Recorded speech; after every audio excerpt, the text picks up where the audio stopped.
W-A-D. Ahmed Cavelli Production.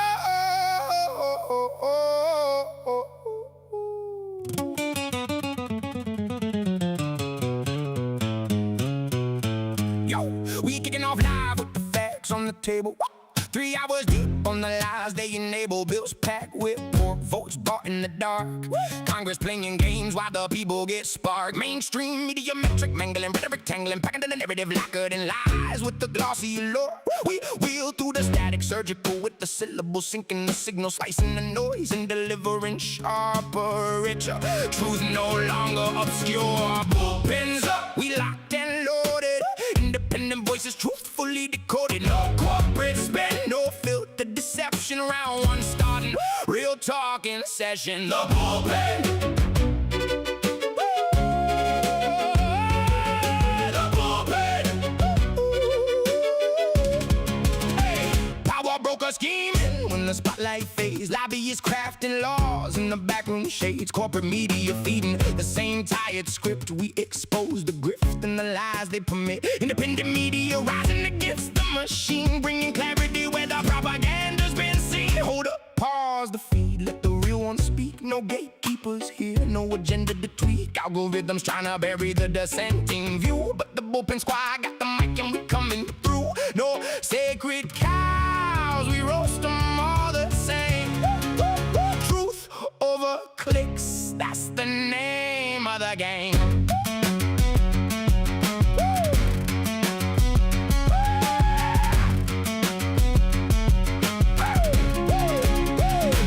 Whispers turning into mandates, loud big tech shadow banning while they hide in the cloud. Inflation taxing pockets that they swore they protect, while elites throw champagne on another private jet. We connect the dots that the cable news skips, call out the flip-flops and the policy slips. No left, no right, just facts in the fight. Every episode I might check under the lights. It's time to lock it, from city blocks to red dirt lanes.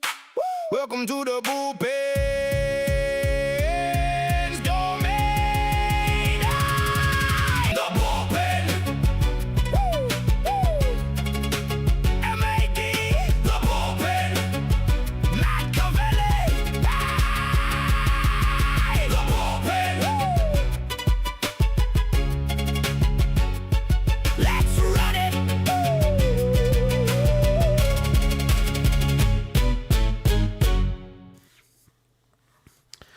Welcome to the bullpen with real hosts Mad and Chad, and permanent. Well, I guess Comics is sort of like host too. You know who's not?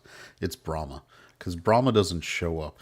No dedication. He never shows up for his own show. He's in chat apparently. What's up with that? Oh, he can be in chat, but he can't be on here. He does not get birthright hosting privileges. I know he has a laptop. I know he has a microphone that he can carry with him. I've seen him do both multiple times. So, we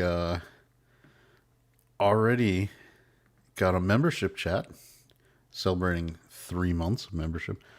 We have, can you play the song Living in the Land of the Free? I don't think, I think that might be a copyright. Get his claim. Yeah, I think it's copyright. I would say I'll sing it. I'll sing it. Living in the land of the free. Living.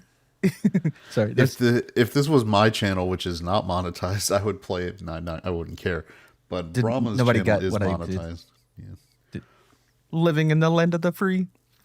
All right, so I get to pick the Land of the videos. Lost. God dang it. So let's see. All right, in celebration of that membership. I have a ton of thanks to give, and it could be all yours. I hope everybody's ready for a Bryce Dallas Howard heavy video choice night. Emphasis on the heavy. Is that what we're calling cake comics. now? Fuck you. Is that what we're calling big ass now? Instead of cake, we're calling it, damn it, what did she say? What did she say? I have a lot of thanks to give? Thanks. Yeah, that's what we're calling cake. Yeah. So, and it's funny because I explained the situation with the video celebrations of Super Chats and how because of my commitment to the national treasure that is Bryce Dallas Howard, there were these videos. My wife was like, "You have a type. You shouldn't be bad about it." I was like, because I was like, "Isn't Bryce Dallas? She's attractive, right? I'm not crazy." And she just looked at me like, "You have a type." I think, yeah, I was like, hot. She is attractive. I mean, I just like give you shit about it. Yeah, that's true. All right, so we've got a fun show tonight because Donald Trump has managed to once again piss off the world by Uno reverse carding FIFA when it comes to America and our game tomorrow night. So we've got that, which is a nice way to get over the Birthright Citizenship Supreme Court decision we can talk about a little too. I don't know, which thing do we want to go with first? Birthright citizenship. Yeah, that's that is the damn biggest. Yep. That is the Yep. biggest one. Thank God that's over. No more of that bullshit. So, Amy Coney Barrett and John Roberts knifed us in the back again. Look, so no, to speak. everybody wanted to call me sexist because I was like, you can't trust a woman with this shit. And No, look you kinda what can't. happened. Apparently, Brahma's called me a traitor because I guess I said Bryce Dallas Howard's kind of attractive. She is. Although I do think that AI may have inflated her. Yeah, You know what I mean? Her, not her value, but for assets. No, there are real pictures that are oh yeah, no, she genuine got some and cake. quality. Yeah, I it's mean, a 3-layer cake. oh, we got another membership chat. 13 months. That's over a year. Good for you. Hail y'all from the birthday boy. Yeah, Oh, happy birthday. I will say that as far as not trusting a woman on the Supreme Court, there is actually something to it because they're very much more empathetic than men. Not all. Hashtag not all. Yeah, but so yeah, you see it a lot in just regular court as well. You know, they're far more lenient. In the mean, you know. And Dan Crane followed up the membership chat by gifting a membership. So let's find a good one for that. Lil Chad always wants more, and so do I.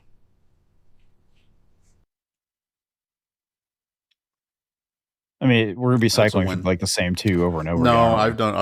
I'm gonna actually move on from it for a little bit. We do need in more. charge, I'd do it. Yeah, I mean, you know me, I don't give a shit. But it's funny because there was somebody, and to follow up what Matt is saying, Amy Coney Barrett has like adopted 2 or 3 kids from Haiti. You know, Oh yeah, that's right. and so people were like, "We know how she's going to decide," and I was like, "Well, no." And then I was like, thought about it, and I was like, "Yeah, Fuck. yeah." I think whenever you're appointing a non, like somebody that's not a constitutionalist, you're in the wrong. Yeah, that's why I get in arguments with people about Neil Gorsuch because sometimes they think he's not the best, and I was like, Neil Gorsuch is exactly the kind of judge you'd want because when he comes down on a thing that isn't ideological, it's because the text and the facts are just what they are. Like a couple years back, he ruled that Oklahoma belonged to the Indian tribes. Yeah. And people are like pissed off, and he would, if you read the ruling, it's like, well, we made a treaty with them in the 1800s, and we've never done anything that superseded the treaty. So technically, it's theirs. And people were like, well, that's ridiculous. And it's like, he's not wrong. Yeah. Of course, in the decision, he basically said by right of conquest, Oklahoma is legitimately the U.S. territory. But, there's nothing legally and factually because it was a deal about a convict like escaping into Indian territory and them going in to get him. And did they have the right to pull him out, of Indian territory? Well, because that's federal jurisdiction. Yeah, but the reason I got challenged was because they said based on the treaty going back to the 1800s, there isn't technically federal jurisdiction to have done it. Oh, okay, fair. And that's where Gorsuch came down. He's like, in actual operation in the real world, yeah, things have been done this way for forever, but on a legal and basis, it is, it is what is the only legal document that actually addresses Oklahoma and this territory is this treaty. Therefore, we got to let him go. So I was like, he's not wrong. It's true. We should have, like when you win a war and take over stuff, you can make them sign new documents if you need Exactly. I was going to say the same thing. Yeah. Should have made him sign some new shit. What I mean, look, we drop a couple bombs on Japan, then we bring him to the boat and make him sign. It's like, Fair enough. it's like, hey, 3 days ago, your emperor was a god, and now he's not. It is what it is. I mean, they couldn't find one 18th Cherokee casino owner that would sign a new one. You know what I mean? A new treaty. Only if America signed a payday loan to that. Oklahoma's a crazy place, man. It's different. I lived there for a little over a year when I was going to school. I thought it was funny they set the parts of Masters of the Universe that was on Earth in Oklahoma, and I was like, Did they really? Yep. That's a weird place to set that movie. It's like 20 minutes. It's fun. Movie's really good. Mhm. Everybody should enjoy it. Mhm. But it's better than the Birthright Citizenship decision. Oh, you know what movie's really great? I know it's too early. We're not on the after show yet, but not a lot of people were heard by this movie. It's a little independent movie called Obsession, and it's fucking good. That, by the way, is a hidden gem that Matt is talking about. Nobody's heard of this movie, No one. Obsession. Guys, support the indie movies. I also watched that Strange Darling. It fucking sucked. Strange so- Darling. Yeah, it was so bad. It's like a 96%er, and it's like all this bull. Yeah, BS. It was bad. So, as bad as the Birthright Citizenship decision, Exactly. I would Good refer pivot. everybody to the Alito dissent, which was scathing, where he was like, I'm paraphrasing, congratulations on fucking blowing up America. Yeah. Like if somebody can just fly in, There's nothing pop they a can do baby about out. this. Yeah. At this point, right? I mean, God, that is so fucking stupid. Well, Well, no, there are things- Congress. Yeah. Congress could Well, Congress ain't gonna do shit. Let's be honest. No, but here's what the Trump administration could do. So effectively, the Supreme Court has now settled, for all intents and purposes, birthright citizenship. If no matter what your status is, if you touch, you're like a Cuban now. You put a foot on dry ground, and you pop a baby out. That baby's a U.S. citizen. So what a lot of people are now saying is the only proper response the Trump administration should do is, number one, either do a full immigration moratorium, saying, nope, we can't, like, now that the Supreme Court has clarified, we are shutting down all immigration. Or, and this is where I'm in favor of, where you make the process the punishment.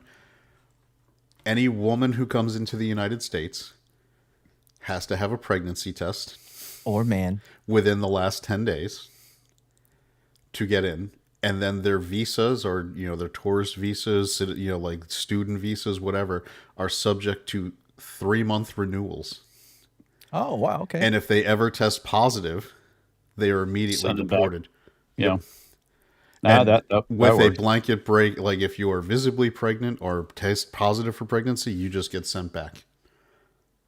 That's it. We need to do that then. That's And gonna that be a way, challenge no so quick. visa, whether it's an H-1B1 work visa or student visa or anything like that, you make any female have to do this, and everyone's going to be like, "That's ridiculous," and be like, "Look, our hands are tied. The Supreme Court has now ruled that any child born here is a citizen. This is now our process to keep that from happening, to manage our immigration levels." And then people would be, and this is again, this is something you take from communist China and communist Russia, or any communist country. You make the process the crime, the problem. The punishment. You like make you the said. process the punishment. You make people have to comply so vigorously they just get fed up and get mad about it. And then when the process is so annoying, They give up. Yeah, the dude, they Congress do that. Congress will eventually, because the process is so frustrating to their goals, they'll either act or suddenly it'll get repealed. So What's crazy is that's exactly how the VA will do shit too, right? Oh yeah, they'll give you an appointment. You just have to try to figure out how it's even possible that it works. You know what I mean? Like you have to go through yep. the certain websites, log into certain things, do this, do that. It's just to the point to where they just want you to give up. You know, they make it as difficult as possible until you're like, you know what, it's not worth the hassle. That way they don't have to do anything. No, we're at the Yep. hassle castle. So I would hope that I think Trump should make an emergency order completely changing the visa process because that's completely legal. You can, and this is the interesting thing, he can put in rules about how people are allowed into the country. That's an executive thing because if he says there's an emergency situation where now that the Supreme Court has determined every child born here is a citizen for the sake of controlling immigration numbers, this is what we're doing. Mm-hmm. Yeah. I mean, that's what should happen. If anybody has better options on what we should do than what I just suggested, which I've seen other places, please super chat it or member chat it, whatever way is best possibly to monetize your comments, we will accept. But it's we got a real mixed bag. Like the Birthright Citizenship decision was bad. We got some good decisions in the mix of it too. Mm-hmm. They did some really schizophrenic decisions regarding Trump being able to fire people in independent agencies. They killed the old precedent, which was called Humphrey's executor. In an FTC person, Federal Trade Commission, and they said Trump can absolutely just fire anybody on this stuff. And then the same day, they ruled that he couldn't fire someone on the Federal Reserve Board. So it was like, okay, everything but the Federal Reserve Board is apparently he can control. So the Supreme Court, by judicial review, has effectively codified that the Federal Reserve is a fourth unelected branch of government. Oh my God. Which isn't controlled by the government, but it also kind of is. Well, they said no because Trump fired this member on the board of governors because she allegedly committed mortgage fraud. And then she said that she didn't, and so the Supreme Court said no, Trump's not allowed to fire her until the Federal Reserve does an HR review to see if she should be fired, and if they don't, then he can't fire her. So that's who we want involved with governmental HR policy is fucking HR. Yep. Ugh. Oh, apparently, I'm seeing stuff on X that England got a red card in the game with Mexico, and now everyone's like, "Will Trump get on the phone?" Why would you do that? Because fuck England. Yeah. I mean, did you guys see that? All right, so a couple, I think it was the last game, and England lost it because it was the last game of group play. And it was in Philadelphia. And one of the announcers, like without hesitation, after like he was like, it's a bad day here in England, for England and Philadelphia, but that's nothing new for them. God. It's just so nonchalant. What is? It's good. Yeah, I mean, I think people are blackpilling on the Supreme Court decision for birthright citizenship, but in effect, it's not actually making anything different than it has been for the last 60 years. I mean, you're not wrong. It's just fucking irritating, is what it is. It would have been a shortcut answer, but it's not the like end all be all thing where because it's already been happening. There's other things we can do to shut it down. The fact, here's the thing, your child being born and made an American citizen doesn't necessarily mean you should get federal benefits and things. You can change that. Your child being an American citizen doesn't keep you from getting deported. That's where I love Tom Homan when people are like, "You're separating families." He's like, "We send people to prison every day." Yeah. It's like, Yeah. so he's like, they have You a support choice. these We'll families. send their I love kid. them. Yeah, he was like, Argument. "We'll send the kid with you at our expense, even." That's funny. All right. Oh, Darren coming in with that Canadian money, which is, almost real money, but we thank you for it. As the show must go on, thanks, Little Chad, Comics and Mad. Thanks for keeping the bullpen open for business. Cheers, dude. Yeah, Brahma Somebody has to. was like, I don't know if I'll do a show, and I was like, we can do the show, buddy. Like we can handle this. Right? He has no faith in you. I have faith in you. Yeah. It'd So been really awkward when I showed up and like nobody else showed up. We have a show tonight? Guess not. All right, so let's give him another one. The bullpen thanks you for giving that. I need more. You know what? I watched that. What's that movie? Americana with her. It was pretty good. She can actually, I think, She can act. Here's the thing about Sydney Sweeney. She's actually, and I know this is really going to be funny to say, she's a very intelligent businesswoman. She actually is. She created, and I don't know if Mad was on our show when we talked about it, she started her own lingerie company. Yeah. Right. And because I show my wife because I got from when I signed up to do the thing on the show, I'm still on like the mailing list, so I get the promotional emails. And the last one she sent out was it was her saying see what see what Sid's boobs are in now. And it looked like and it was a picture, and it looks like she had, they put in like a digital signature, and it was like her signing it, and underneath it she wrote "nice tits." I was like, this girl gets it. She knows what that is so fucking refreshing for a change, It's like, look, if you know you've got a limited window to take advantage of what you've got, you can't so a lot of these actresses wanted to pretend like I'm a real actress. I'm not this, I'm not that. She's like, I'm gonna monetize the shit out of this. Yeah. Yeah. And then my wife was like, what happens when she gets older? I was like, she'll hire another model. It'll be fine. Like, do you think Victoria's still modeling for you? Victoria's Secret? No. So Victoria was a man. I didn't realize there was a Victoria. no, that's There my- isn't. It's like, dude, I'm pretty sure it was started by a man. but strong enough for a woman. Indeed. Hey, Secret. don't sleep on Secret, man. I wore it in high school. That shit worked. What was Wow, you're not helping that fruity image of yours, dude. What He what doesn't- image? the image where you wear little fabletic pants. And They're not. Oh my god, no, that's not what they're called. Okay, they're legitimate. They're awesome. Fuck you guys. Sure, buddy. Sure. Brahma thought they were cute. Ask him. I'm I mean, pretty not sure cute. that. Manly. That's what he said. Yeah, sure, Mad. Sure. all No right, cap, so- bro. We believe you. I'm sorry. My pants are the resist. Your pants are the what? Resist, like the most rizziest. As in, he's got the Riz. Yeah. Yay. No way, bro.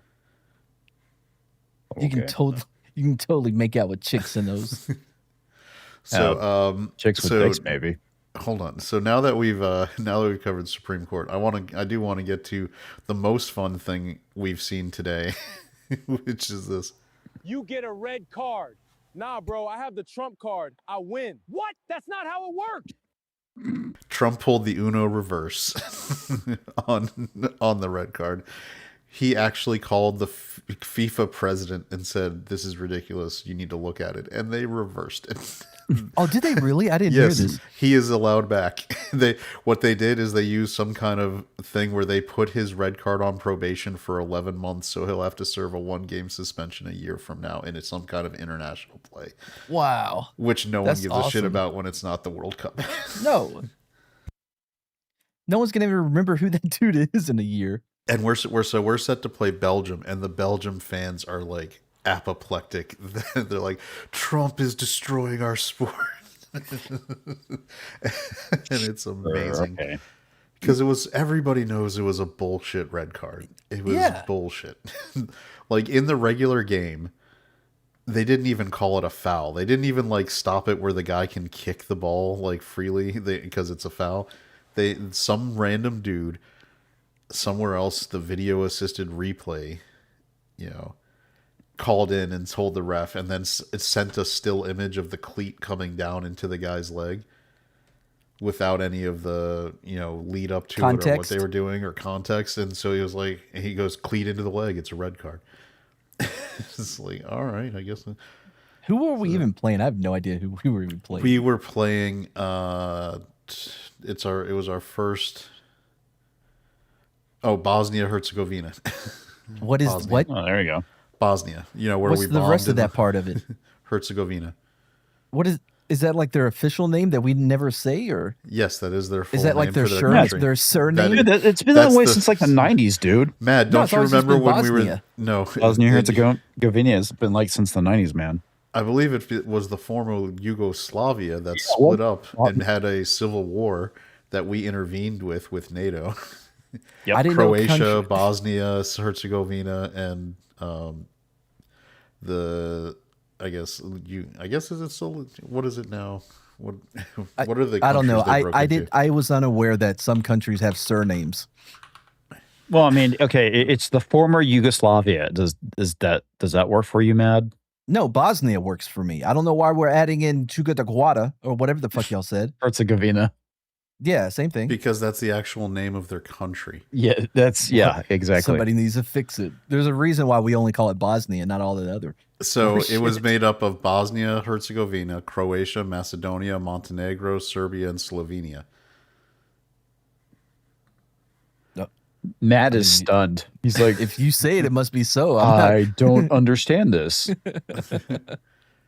I only know I took a class in college called The Politics of Soviet Successor States, because when I was in college, the chair of the political science department, because of the era where I was in college, was an old Cold War dude. So it was like, right around the 2000s, and people are like, why are we still doing this class? And he's like, because he's the chair and he wants to. So Jesus, people are still popping off fireworks. Oh, nice. Well, are we sure they were fireworks popping off, not something else? No, I'm on the good side. Oh, okay. If you say so, Mad. You live on the same side, bro. Waiting for Chad to tangent off to the Ottoman Empire. I mean, we haven't hit the historical context of. Yeah, well, I mean, technically, technically our last game that we lost played in group play was against Turkey, which, as we know, was where the Ottoman Empire was capitaled. So that's how everybody knew that. We did just sell some F-35s. This is how batshit crazy NATO actually is. The Trump administration approved sales of F-35s to Turkey, which is a member state of NATO. Mm-hmm. The rest of NATO is mad that we sold Turkey F-35s because they're worried that Erdogan is a bad guy and will then use and abuse the stealth fighters to do bad things. And he's like, but he's in fucking NATO. Oh my God. Turkey is where we have a lot of our intermediary nuclear missiles stationed. The ones that, we can shoot right into Russia. Right. I was like, if you can't trust them with like planes, do you think it's cool that we are okay with like, hey, you can have our huge arsenal of nuclear arms? I think like this is why NATO's stupid. You're like, we have people in NATO that have absolute, like, the rest of NATO says is bad operators and shouldn't be allowed to do things. It's like, but they get a veto power over if NATO ever goes to war. No one ever said NATO was smart. NATO doesn't make any sense anymore. No, it kind of doesn't. I think we should be able to choose who we help out and who we don't. Yeah, I mean, well, we have a veto, so if the U.S. was like, nope, it wouldn't happen. Yeah. So, anyway, getting back, so ABC News reported, because President Trump actually called the FIFA president after that game specifically to address the red card.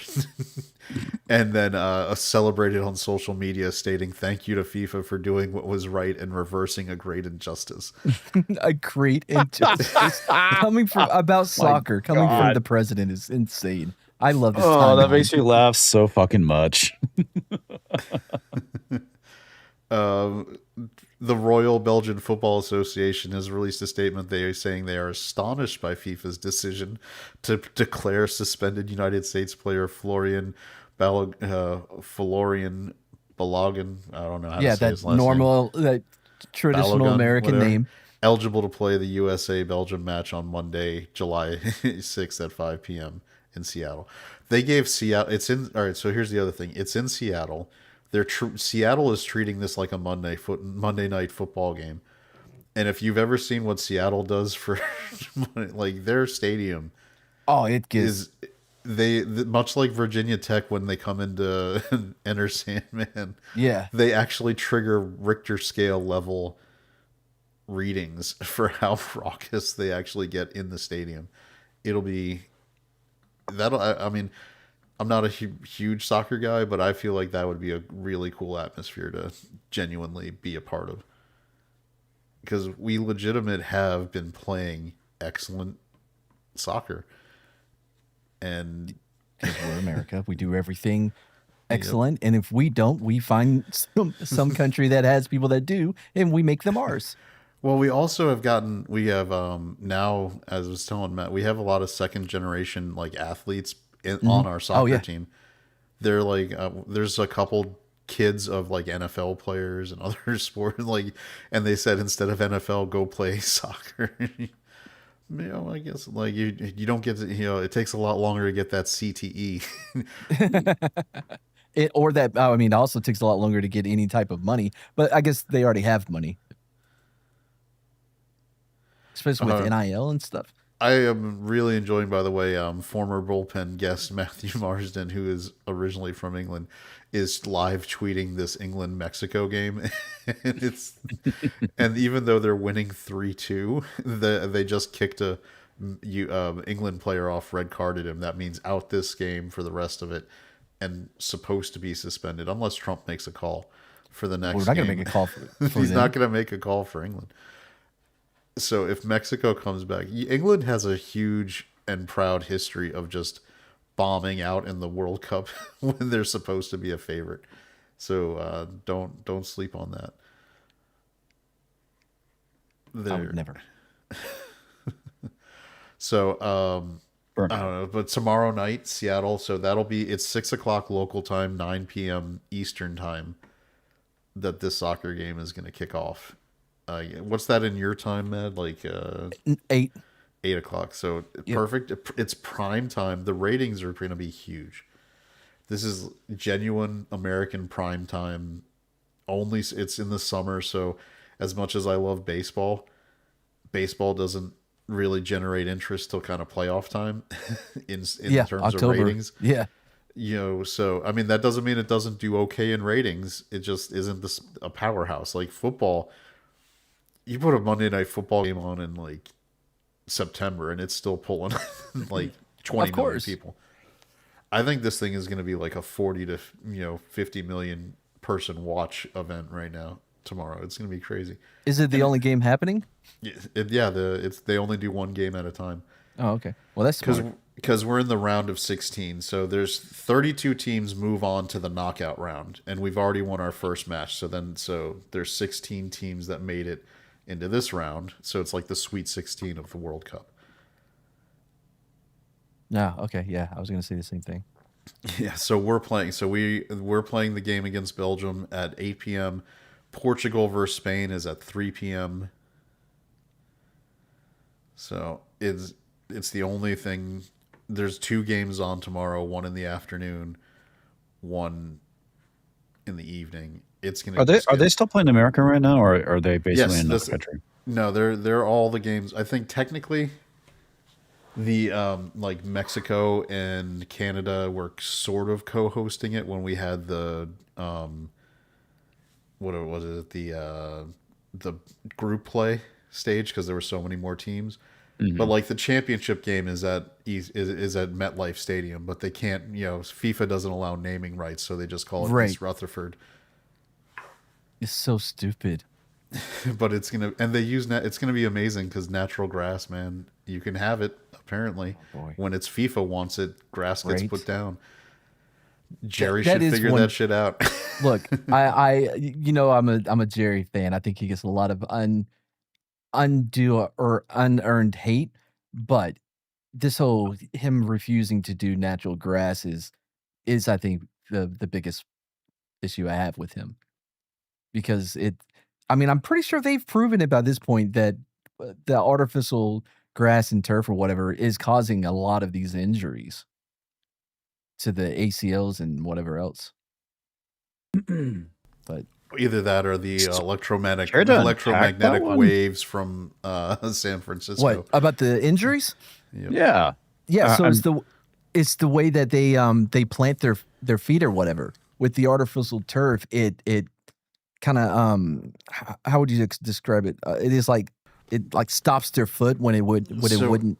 If you've ever seen, I know in comics you don't watch a lot of sports ball, No, I don't. but if you've ever seen like when they zoom in, like when you're trying to figure out if it's a catch or not, and you see those little black pellets kind of come up from those artificial turf fields, Right.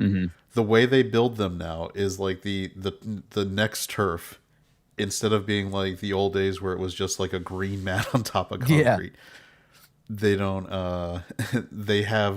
they use shredded tires, and they make like a what's supposed to be a squishy layer, so there's give on the field, so that athletes didn't, like the old days they blew out their legs on artificial turf because it was just concrete and there was no give.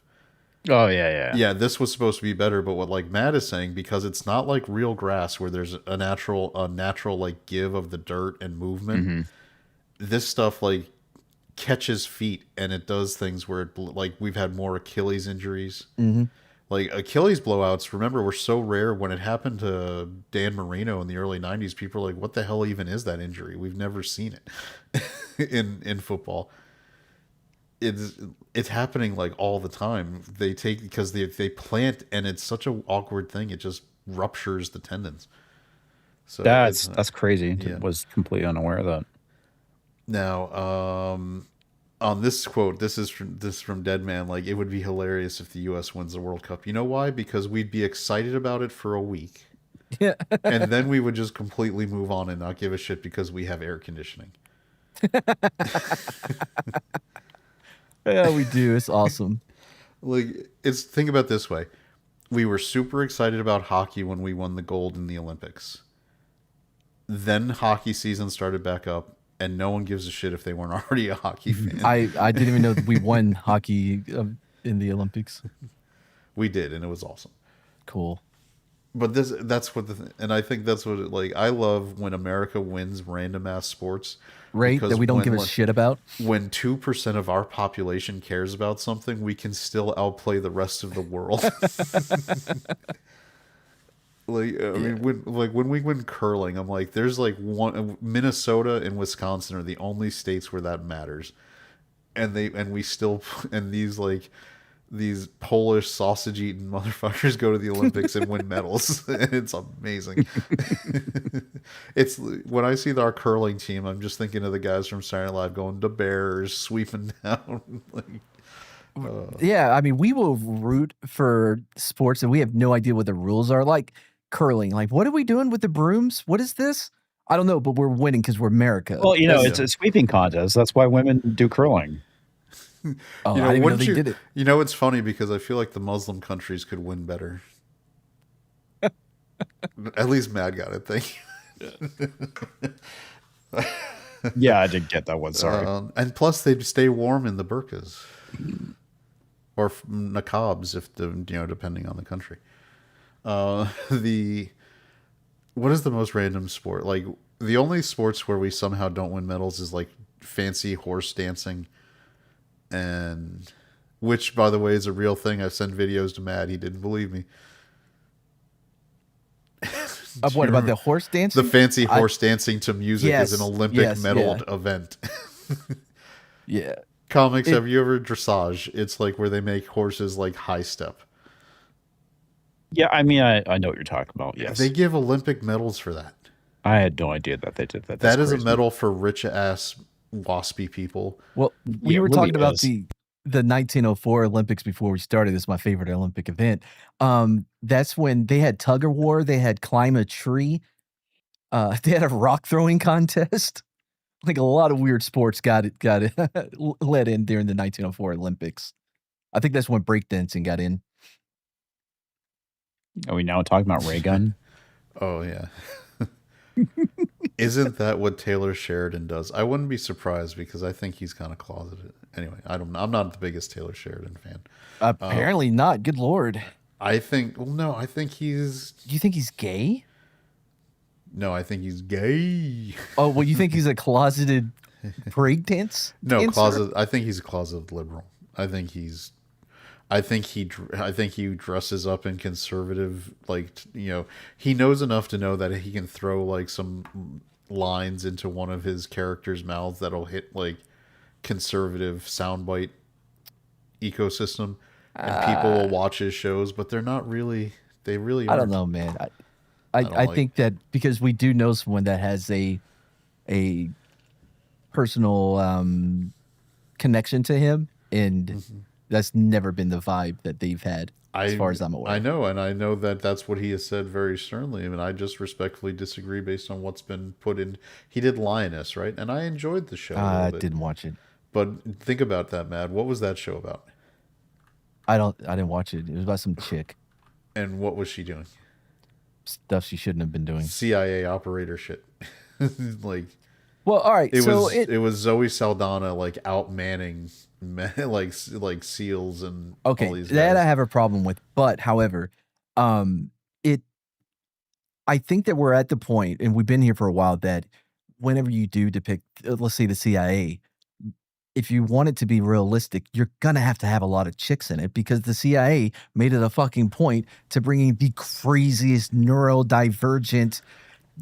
You know what I mean? Yes, and they do Why it, aren't but you they're working for the CIA, man? But they're the analysts, though. all the check marks. They get to be analysts, and then they get to show up as a like operations Right, consultant now that- lead. yeah. They are not going into the field places and breaking down doors. Right. Yeah. I got you on that one, but But that's what they're getting. That's what we're getting in Hollywood, though. When they talk when they're like, I'm a CIA person, and they're doing shows like Linus, where she's rocking in like the vest, the AR-15, and breaking it and doing CQB. It's like, that's not who's Now, doing that. it's been a while since I've seen it, but I'm pretty sure Point of No Return did it right. With Bridget Nielsen, I think, where she was recruited by the CIA, and Yes. it was more like when she had to get into gunplay and stuff, it was like a last, there Yeah. was no other Your options. job is to be a honeypot, and that's why I liked. A couple years back, there was a movie called Red Sparrow with Jennifer Lawrence, and it was pretty effective because for the female agents, they're like, "What are we trained on? You're trained on how to get him to sleep with you, and then get information from him." And the way you kill someone as a female agent is you poison him, or you while he's got his guard down, you can shoot him. Or Well, any Brahma of is saying these the other chicks in things. the lioness are honeypots. The male team protects them.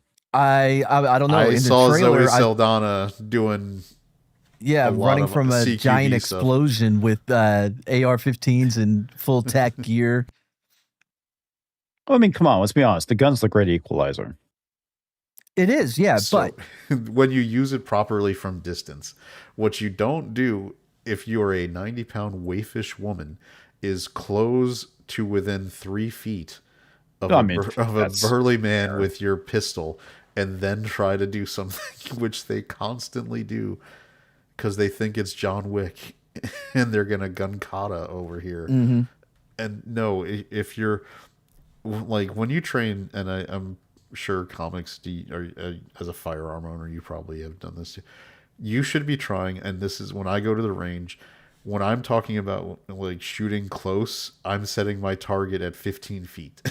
Right. Yeah. I mean, that's basically what I it's do. like, I am not, that is my point of no return. If some person who's in my home gets within 15 feet, to me, because as Mad knows, a adult can close that distance very The quickly. 21 foot Very, rule? very Yeah, fast. Yeah. So if it's with it to me for at that 15 feet, which is which is 5 yards, I'm shooting, and I'm emptying a magazine to kill. That is It's been a while since I've gotten the range, but typically what I do is I start off at 9, I move to 15, then to 30, then to 45. Yeah, I mean, and then when I'm using my shotgun, it's still 15 feet or more. I'm making sure I can group my buckshot, hopefully within 25 feet or lower in a nice, good bunch. So anyway, I think so. Respectfully, just my personal opinion, I disagree, and me and Brahma disagree on that. And he's not. I know he's got personal experience. I just I see what I observe, and that's what I see. And Well, nothing gets you in trouble more nowadays than being observant. I know. You know what else I see that we're not allowed in Antarctica? We can't ask questions about it. Oh my God. Just supposed to accept that, Matt? Shut the fuck up. Yeah, let me say something, all right? Here's my problem with flat earthers, if you didn't know what we were talking about. They always bring up Atlanta, like, oh, they won't let you in. Okay, cool. But if there's an ice wall that's surrounding everything. Oh, you said Atlanta. Yeah, I mean, I've been to Atlanta. Well, Atlanta? I mean, Yeah. in a few years, if you don't have the right card, you might not be allowed in. Bro, talk to T.I. T.I. would tell you, I don't give you the game now. No, anyway, sorry, the Antarctica, right? Okay, cool. Why don't you leave from another coast? Just keep going one direction, right? Leave from California on your boat with your camera. Keep going straight. You're either going to hit the other side of the world or you're going to hit the ice wall. Man, leave it's not One that Direction simple. out of I mean, this. it's not that They're hard. a very talented band. Not. I've never heard a single song from them. Neither have I. Yeah, you have. No, I haven't. There is no way you haven't heard What Makes You I haven't. Beautiful. Never heard of it. You absolutely must. How do you know what I hear? I don't listen to the radio. I don't watch MTV. Do you ever go out in public? Not really, no. I forgot. Mad's like, I'm agoraphobic. Joke's on you, bitch. Yeah, I hate horror movies. If it can't be delivered to my house, I don't get it. I love the W. He's like, Atlanta? You really meant Atlantis, guys. I'm just going to be honest. I don't know if I'd feel comfortable going into Atlanta. No. They have a very nice airport, actually. The airport's not Atlanta. You're like, the airport is like a demilitarized zone. The airport is the green zone of Atlanta. It's prosperity. Yeah, I got you. That's funny. Delta, they're based out of Atlanta. Let me see. As an Very example, fine airline. I might do a layover at an Oakland airport. I'm not going into Oakland. Oh God, no. Or Mad, would you feel comfortable going into St. Louis again? No, East St. Louis? Absolutely not. No. I don't even have that connection anymore. I'm pretty sure he's been shot or in prison for a while I'm now. trying to remember what is the bad St. Louis that there's You remember the part of you remember the part of Vacation, the original movie where they get off the line. Roll them up. Yeah, it's been a while since I watched that movie. East St. Louis. Well, East St. Louis hasn't gotten better. Yeah, East St. Louis. Yeah. because there's Missouri, St. Louis, and then what's the other state that's in? I honestly don't remember. Oh, I didn't know it was in 3. I knew it was in Yeah, Kansas it's in 2 and states. Missouri. Yeah, Kansas, Missouri. Kansas and Missouri. Okay. Yeah, so the Missouri side, I believe, is the nice side. Kansas side's not the nice side. Are you thinking of Kansas City? Oh, wait, yeah. No, St. Louis, I think, is in both St. Missouri Louis and Kansas, too. is in two states, I believe. I think he's right. The city of St. Louis is located entirely within Missouri. Okay, well, never mind. However, the metropolitan area spans across the Mississippi River. That's for like the suburbs and other shit. No, Kansas City is the one that's got like one side of the street in Kansas and one side in Maybe it's Missouri. Kansas City I'm thinking of. There's Yeah. also Bristol, Virginia, and Bristol, Tennessee. You know where the Speedway is for NASCAR. No. That's another one where they actually have like in the middle of Main Street. It has that like line where it marks the state border where you can cross the street and be in two. You know, like I'm in the other state now, which sucks because they said the city government effectively has two like. There's a city government side elected from the Virginia side and a city government elected from the Tennessee side, and then they go to and have to work together and try to pass matching versions of the same bills so that each side is governed the same way. And Matt, as a former police officer, you'll appreciate they have to have like special agreements where officers can work on both sides. Yeah. Oh Well, because my you have God. different. So you have concurrent jurisdiction, you have exclusive, and proprietary, right? And being in San Antonio with all the military bases, this comes into effect. If you the Harry Warsbach gate, it's Sam Houston, right? The Yeah.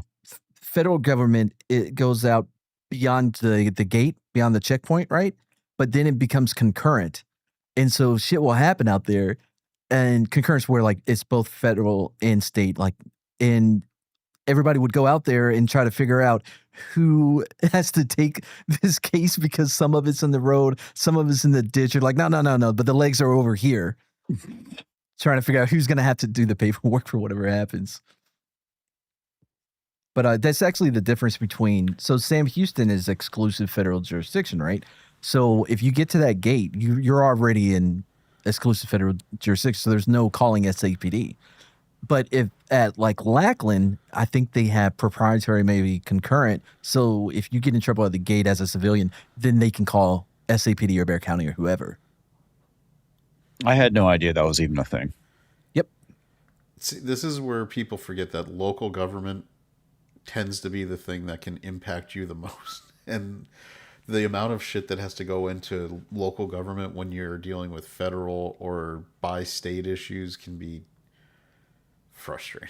I feel bad for police officers who work in those areas just because it's such a pain in the ass. The actual paperwork you have to do, like, for instance, if you're a Bristol, Virginia officer and you have to run across the street because you see someone shooting somebody, you can arrest them, but then you have to do special paperwork and this and that and all the rest, and you're holding them till the other side gets there, and then you'd have to go to out-of-state court.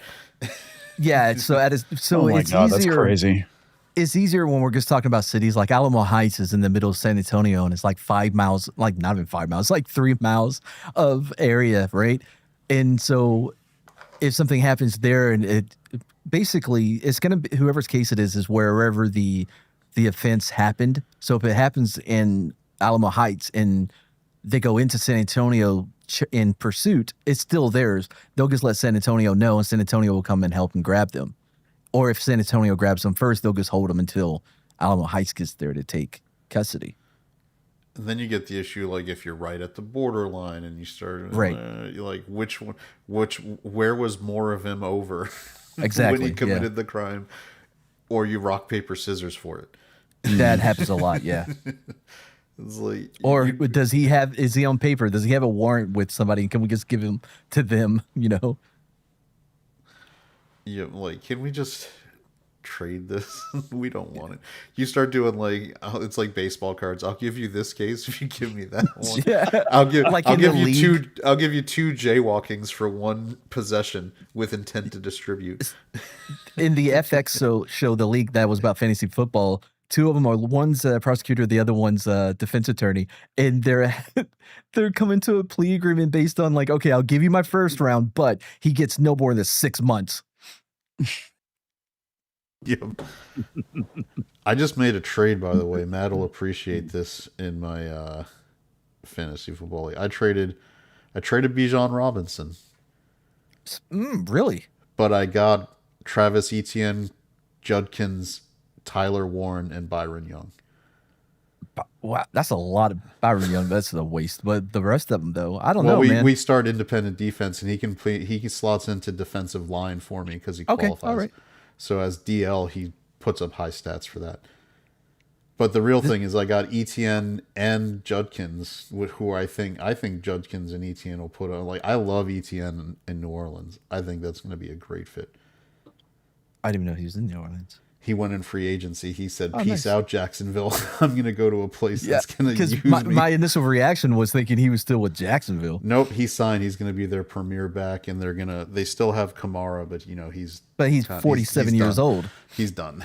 And Judkins was a beast, and I think Cleveland is just going to feed him the ball all the time. Because guess how many quarterbacks they have? A bazillion, and none of them can play. That is true. They have so many. Yeah. And every one of them has problems.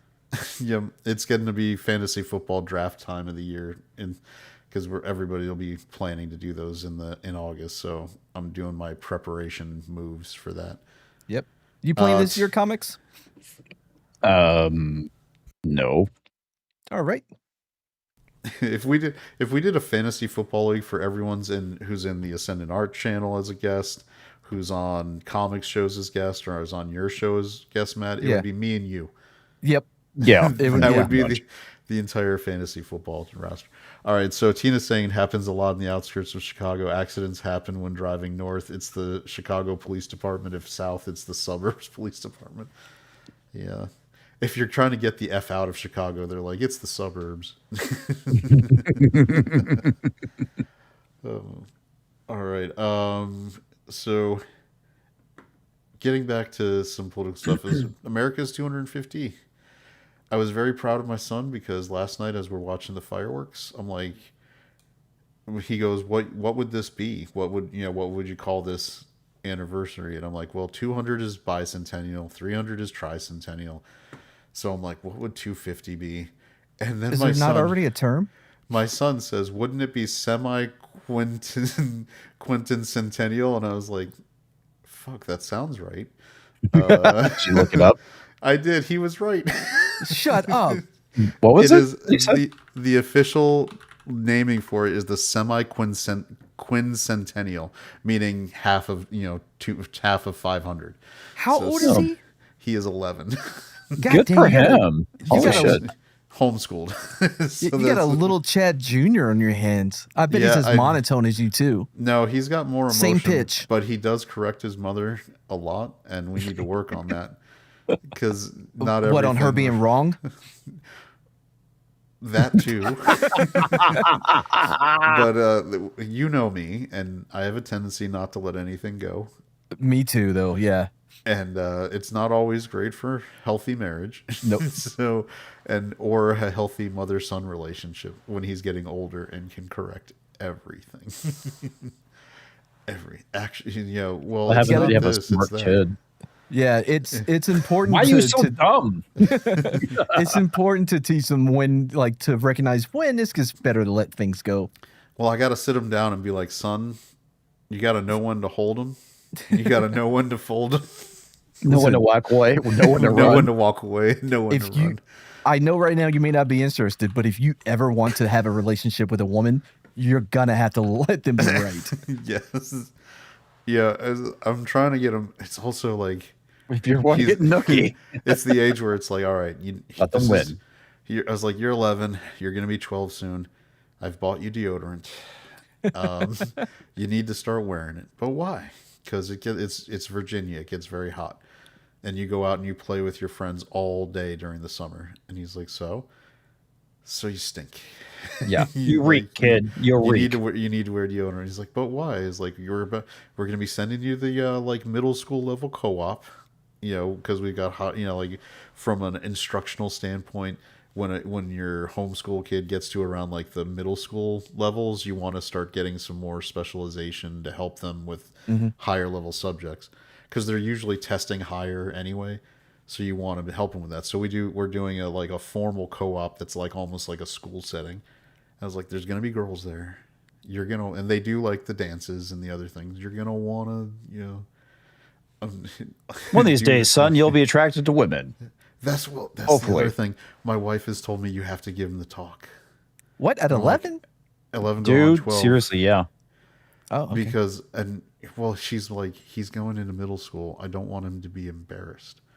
And I was like, what are you talking about? She's like, you know what happens to boys in middle school. Oh, you got to teach them to pin it up. Yeah, in the pants. She's like, and I was like, this is how bad I was. I'm like, I don't even know what you're talking about.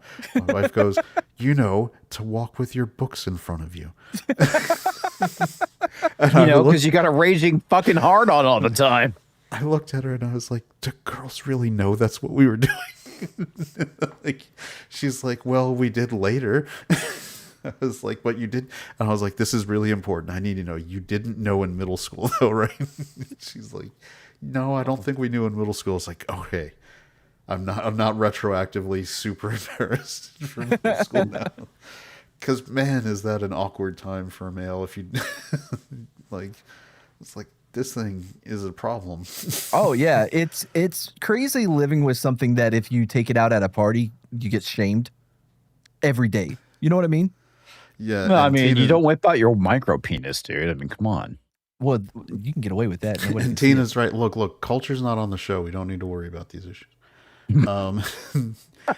What are you implying, Tina? You have to give the talk, otherwise other idiots will tell him bullshit info. Like, yeah, on the like, bus. If he ever takes a bus, true. yeah. You know, I don't need him coming home to me and be like, Dad, I have a question about something I learned. What is 2 in the pink? 1 in the steak. So that's what we call the shocker, and you should never do it. Wait, why? I went to, because I can confirm. It's in the name, man. I went to public school. 100%. If you're in public school, it's elementary school. And Oh yeah, yeah. because there is one kid who has cable. Yep. And has had cable his whole life, and he will, starting in 3rd or 4th grade, tell you everything. Yeah, then you're out in the woods looking under logs, and Well, no, now the internet is available. yeah, Like, it's entirely different now. this is why every computer access point in my home is in a non-doored open space. Like, it's like a library. If you're looking at something, we're gonna see it. Which is Well, important. and you can filter that shit out too. If you get something like AdGuard set up, you can make sure that, you know, porn is not available. Did you hear what he said? I can't even pronounce what he fucking said. You don't think he can AdGuard? get through? No, the little Semi-quintennial. Chad. Yeah, like you don't think that fucker can get around a firewall? My son is already. No, I mean, it legit limits your network. I mean, yeah. I mean, okay. Yeah, it's I like would be, I can it do it filters on traffic. I can do it on the like router level, so it doesn't even let it Yeah. get there. Now, what Matt is correct about is that normally the way people have been raising their kids lately, they just throw a tablet at them. Yeah. And Well, my son has not. I'm going to get him a flip phone, and this fucker's going to have to 3-button text if he wants to do shit. Hold on. That's Well, I mean, the good thing is Hold you on. Let's look what this is hilarious. The middle sister told my youngest sister, "You couldn't get pregnant if you're doing it standing up." well, that's true though. That's science. She's like, "It's just gravity." It's Yeah. just great. Oh, that does make sense logically if you think about it. Sure. It's just like, you ever just held a hose straight up? It just comes right back down. That's the best thing I've ever heard. I will say that even if he does get past all of your firewalls and password bullshit, it's different because what separates now from when we were growing up is that we had to earn it. Did we find Playboys? Of course. But you're out in the woods for hours looking under every fucking log until you find something. You're trying to I didn't have to look under my logs, dude. Like my grandfather had like boxes of them. I just like, flashed. I'm just gonna take a few of these, and he'll never fucking notice. And you know what? He never fucking noticed. When Mad was in high school, it was like some dude like Tom Hanks in Saving Private Ryan grabbing him and be like, "Earn this." Yeah, it kind of was. My favorite was like And it was his grandpappy telling him about his stash in the woods. well, I remember this one time I was in middle school and I bought like a Hustler magazine from one of my friends, and I was like super fucking paranoid the entire day because the thing was in my backpack. It's like all it will take was like one fucking snitch and I'm busted. Yep. That's how it goes. But what I was saying though was that earning it made, when you finally get to that point, you're like, oh man, you know what I mean? It kind of built it up. Now they're so desensitized to it. Well, no, that they it's don't like even you got the care. fucking internet, right? I mean, and Right. going back to the network level filtering. I mean, if you filter it at the network level, it ain't coming in, dude. I mean, you can't fucking outsmart that unless Yeah. you're using like a cell phone to look that shit up.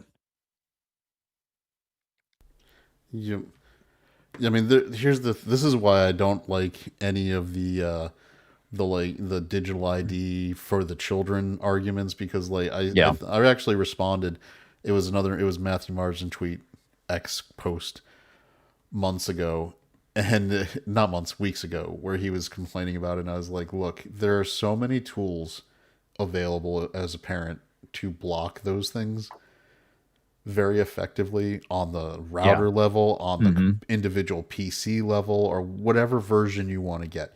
It really only takes maybe an hour or two of involved parenting to put up enough safety guards, at least in your home, that there's absolutely no reason to need digital ID for it's for all the fucking website bullshit. traffic.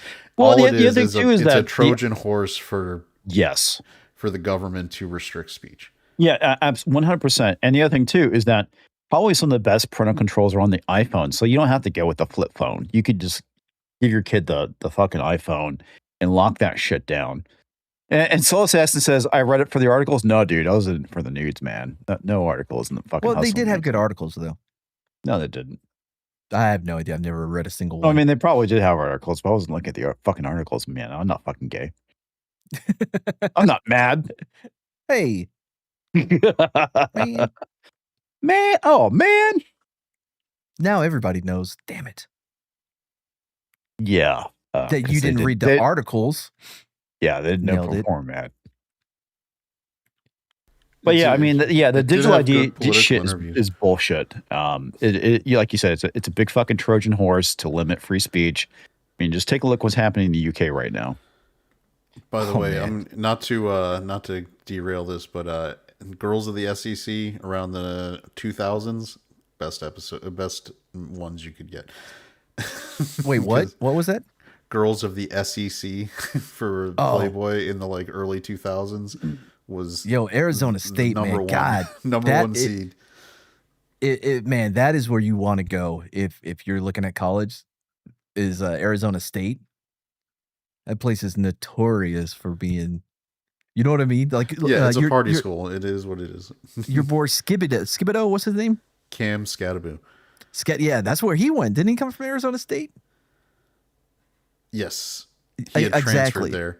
Yeah, it is an entire university filled with scataboos. The fuck is a scataboo? It's a running back. If you look at the chart of human man development, he would be the missing component. He's such a bro. Like, he's the most broiest fraternity comics, guy. He did an interview because he hurt himself and went out for the season. I shouldn't say hurt himself, got injured. And he's doing an interview, and they were talking about him coming back strong. He had a tendency to run headfirst into things.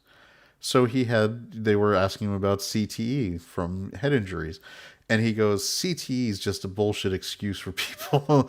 and then he goes the extra mile, though. He goes, so is asthma. Asthma's not real. It's like, this fucker thinks people who have their airway closing up is not a real problem for athletics. Is he wrong?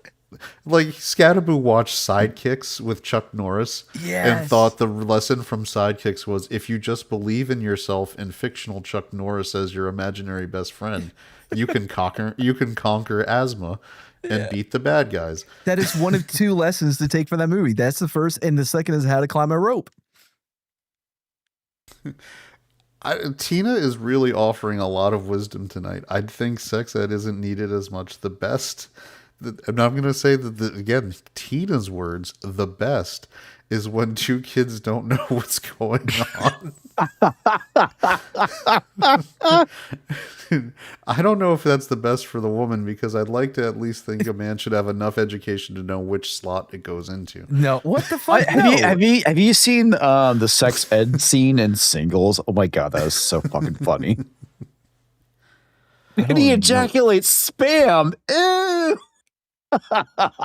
What is this you're speaking It's of? Singles, dude. It's a movie that came out like Singles came out in the early in the 90s. 90s. It was Yeah. made by I don't remember Cameron it at Crowe, all. and that's why that's why Pearl Jam shows up in it.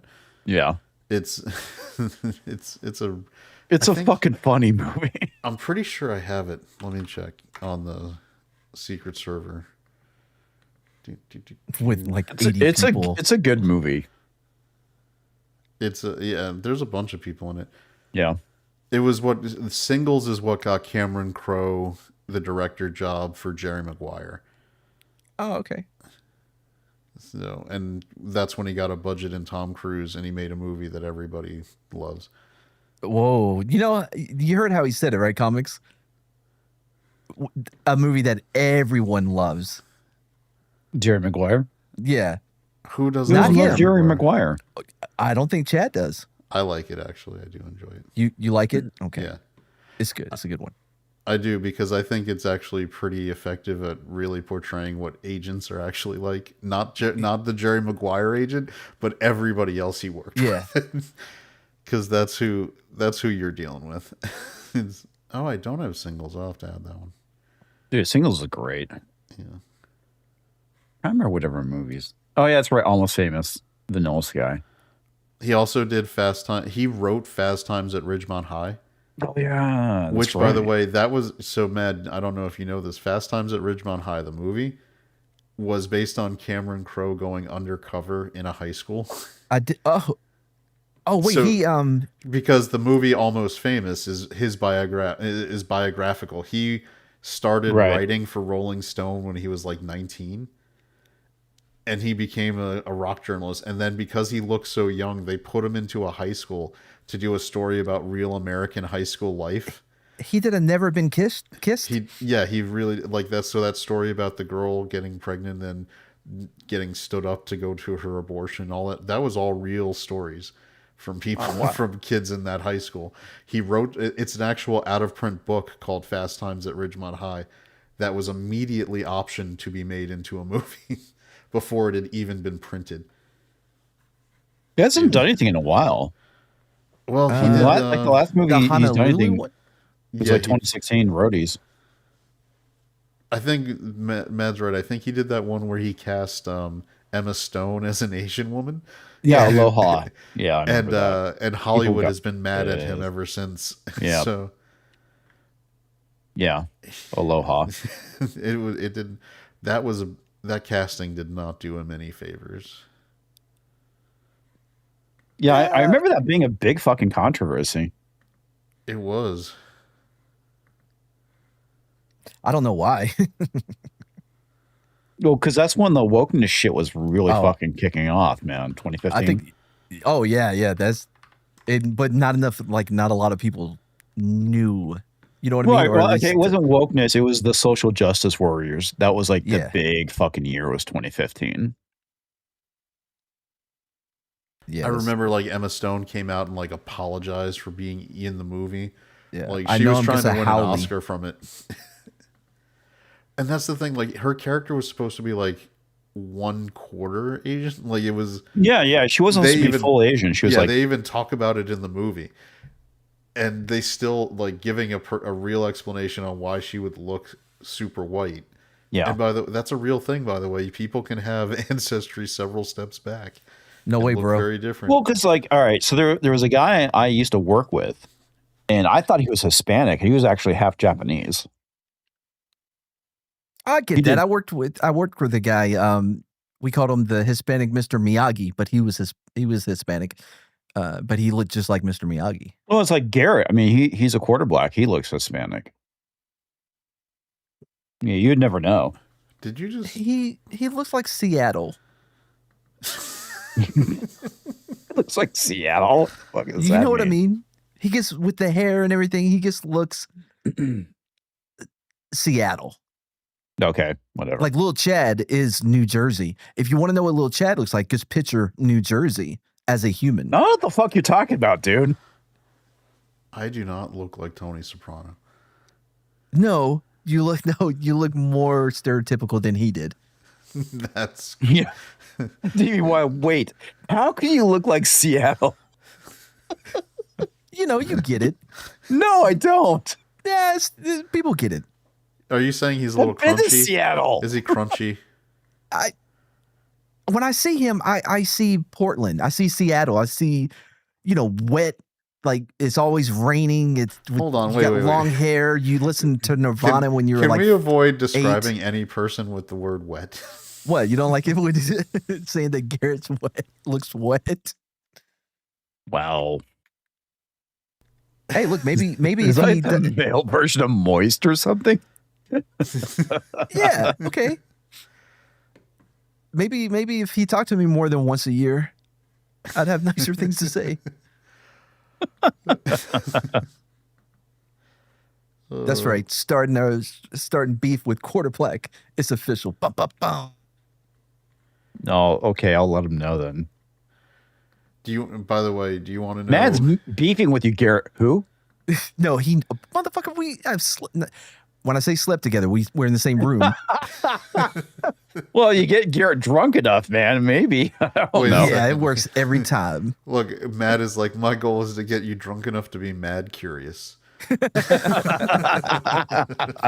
Haven't heard from him since. That means I did a good job, right? Yeah.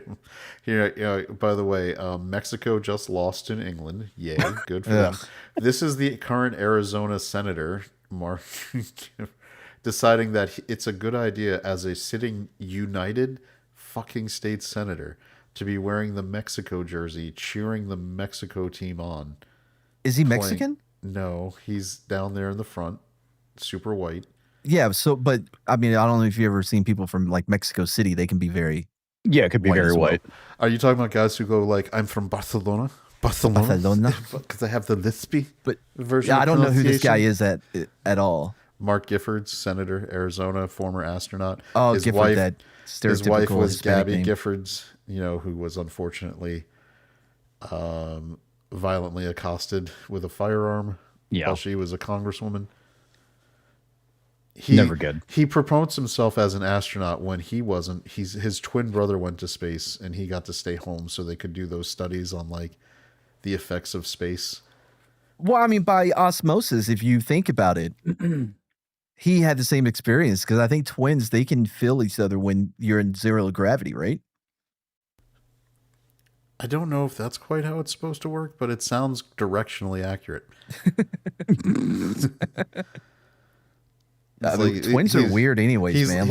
Are you thinking he's like Tomax and Zaymot from G.I. Joe where one twin feels the pain of the other one exactly. getting hit? You mean every twin ever? Yes. Ow, my arm. Does anybody remember the Corsican brothers with Cheech and Chong? That was a great fucking movie. I stuck my sword in the ground and I broke it off. That was fucking fun. Yeah. There's a really fucking famous line. I can't fucking remember it now. Shit. My favorite was did you ever what a movie you couldn't make now is Zorro the Gay Blade?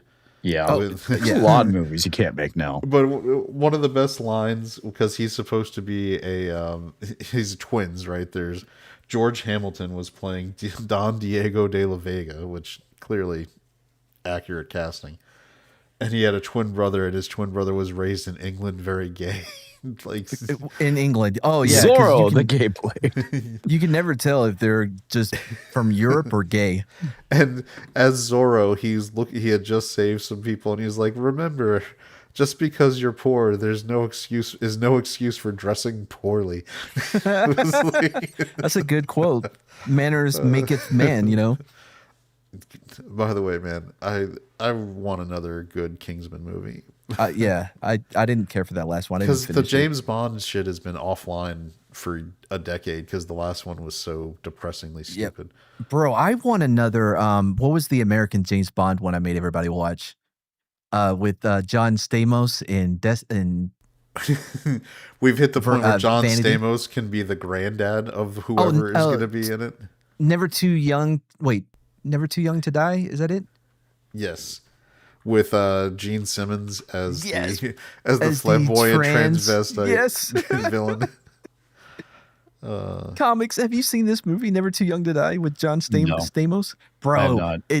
he defeats the villain by biting his boob. It's fucking great. Did you ever see If Looks Could Kill with what's his name? Richard Grieco. Oh my God, Richard Grieco. Matt, it was like the same movie, but set in Europe. Oh wow. And they also have Gabrielle Anwar, Linda Hunt. They have they had Roger Daltrey. They had an actual all-star lineup for this terrible, terrible movie. Well, okay, so you remember Richard Grieco was in 21 Jump Street, and they spun him off into his own series called Booker, and that didn't last very long. My only my only real memory now with Richard Grieco was in Night at the Roxbury, when when he's at the wedding, and I forget Will Ferrell's dad is like, "You get me, Richard Grieco. You understand me." It's like, he's not as like he doesn't hold up as an actor. 21 Jump Street. They finally Mad, you saw they're finally doing another Jump Street movie. Are they really? Yeah, it got officially greenlit. Finally, bro. That was the biggest disappointment, was that we were supposed to get a MIB 21 Jump Street crossover. But did you see so clearly you didn't see the He was announcement. he was in 22 Jump Street as Booker. Wow. Yeah. I So didn't see that one. they're doing it, and they said in the launch announcement for this, with green lighting it, they're like, it's going to be 24 Jump Street. He's like, because we can all admit it's been so long, we've got to skip one. Yeah. 21, I actually like that. I thought that was actually a really good movie. I didn't see 22. They are both really good. They're really both good. funny. Because Well, the thing is, I like that it wasn't an actual reboot, because you have like the original character showing up in the movie, and I was like, okay. Even Johnny Depp, who was like, Channing Tatum. I did not realize that Richard Grieco is still fucking doing Channing stuff. Tatum is an underrated comedic actor. Absolutely. This fucker, he commits. He's so good. He commits. Yeah, he was great in that movie. Did you? The whole thing when he's making the whole gay jokes. What, you can't say gay anymore? He's like been so fucking out of it, and it's like it really kind of captured that time period. The only problem I'm going to have with it is Skinny.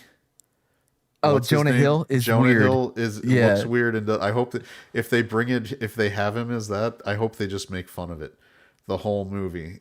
Like, you lost weight, bro. I mean, he lost weight for that movie as well, but not to where he's at now. You know, when you are a fat comedic actor, there's a fine line you have to walk when it comes to because they lose weight. their humor. Because it's so weird.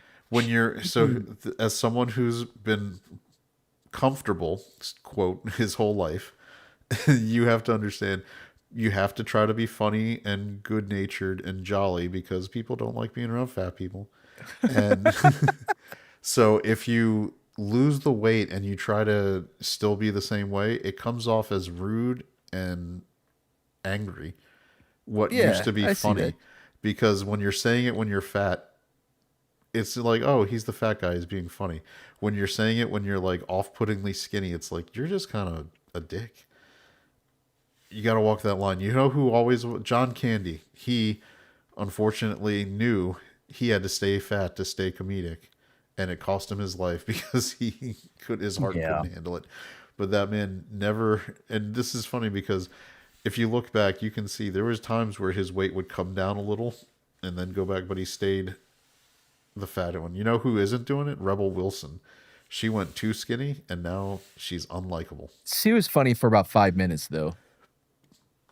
I didn't realize, by the way, if you go back and watch Ghost Rider, the first one, she's like the person that is being interviewed by who worked at like the Gothic Club. She's like, his skull is on fire. I haven't seen Ghost Rider in so long.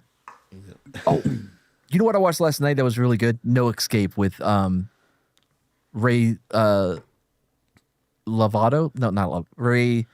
Come on, man.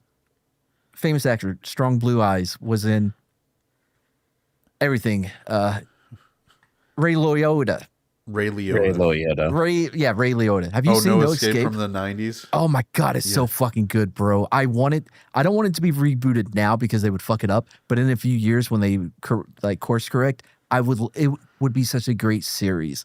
That movie, No Escape, is so good. There's so many characters. Everybody's committed 100%, and it's phenomenal. It's a great movie. Great stunts in it too, man. There was a lot of fun, just good action movies that they just don't make anymore.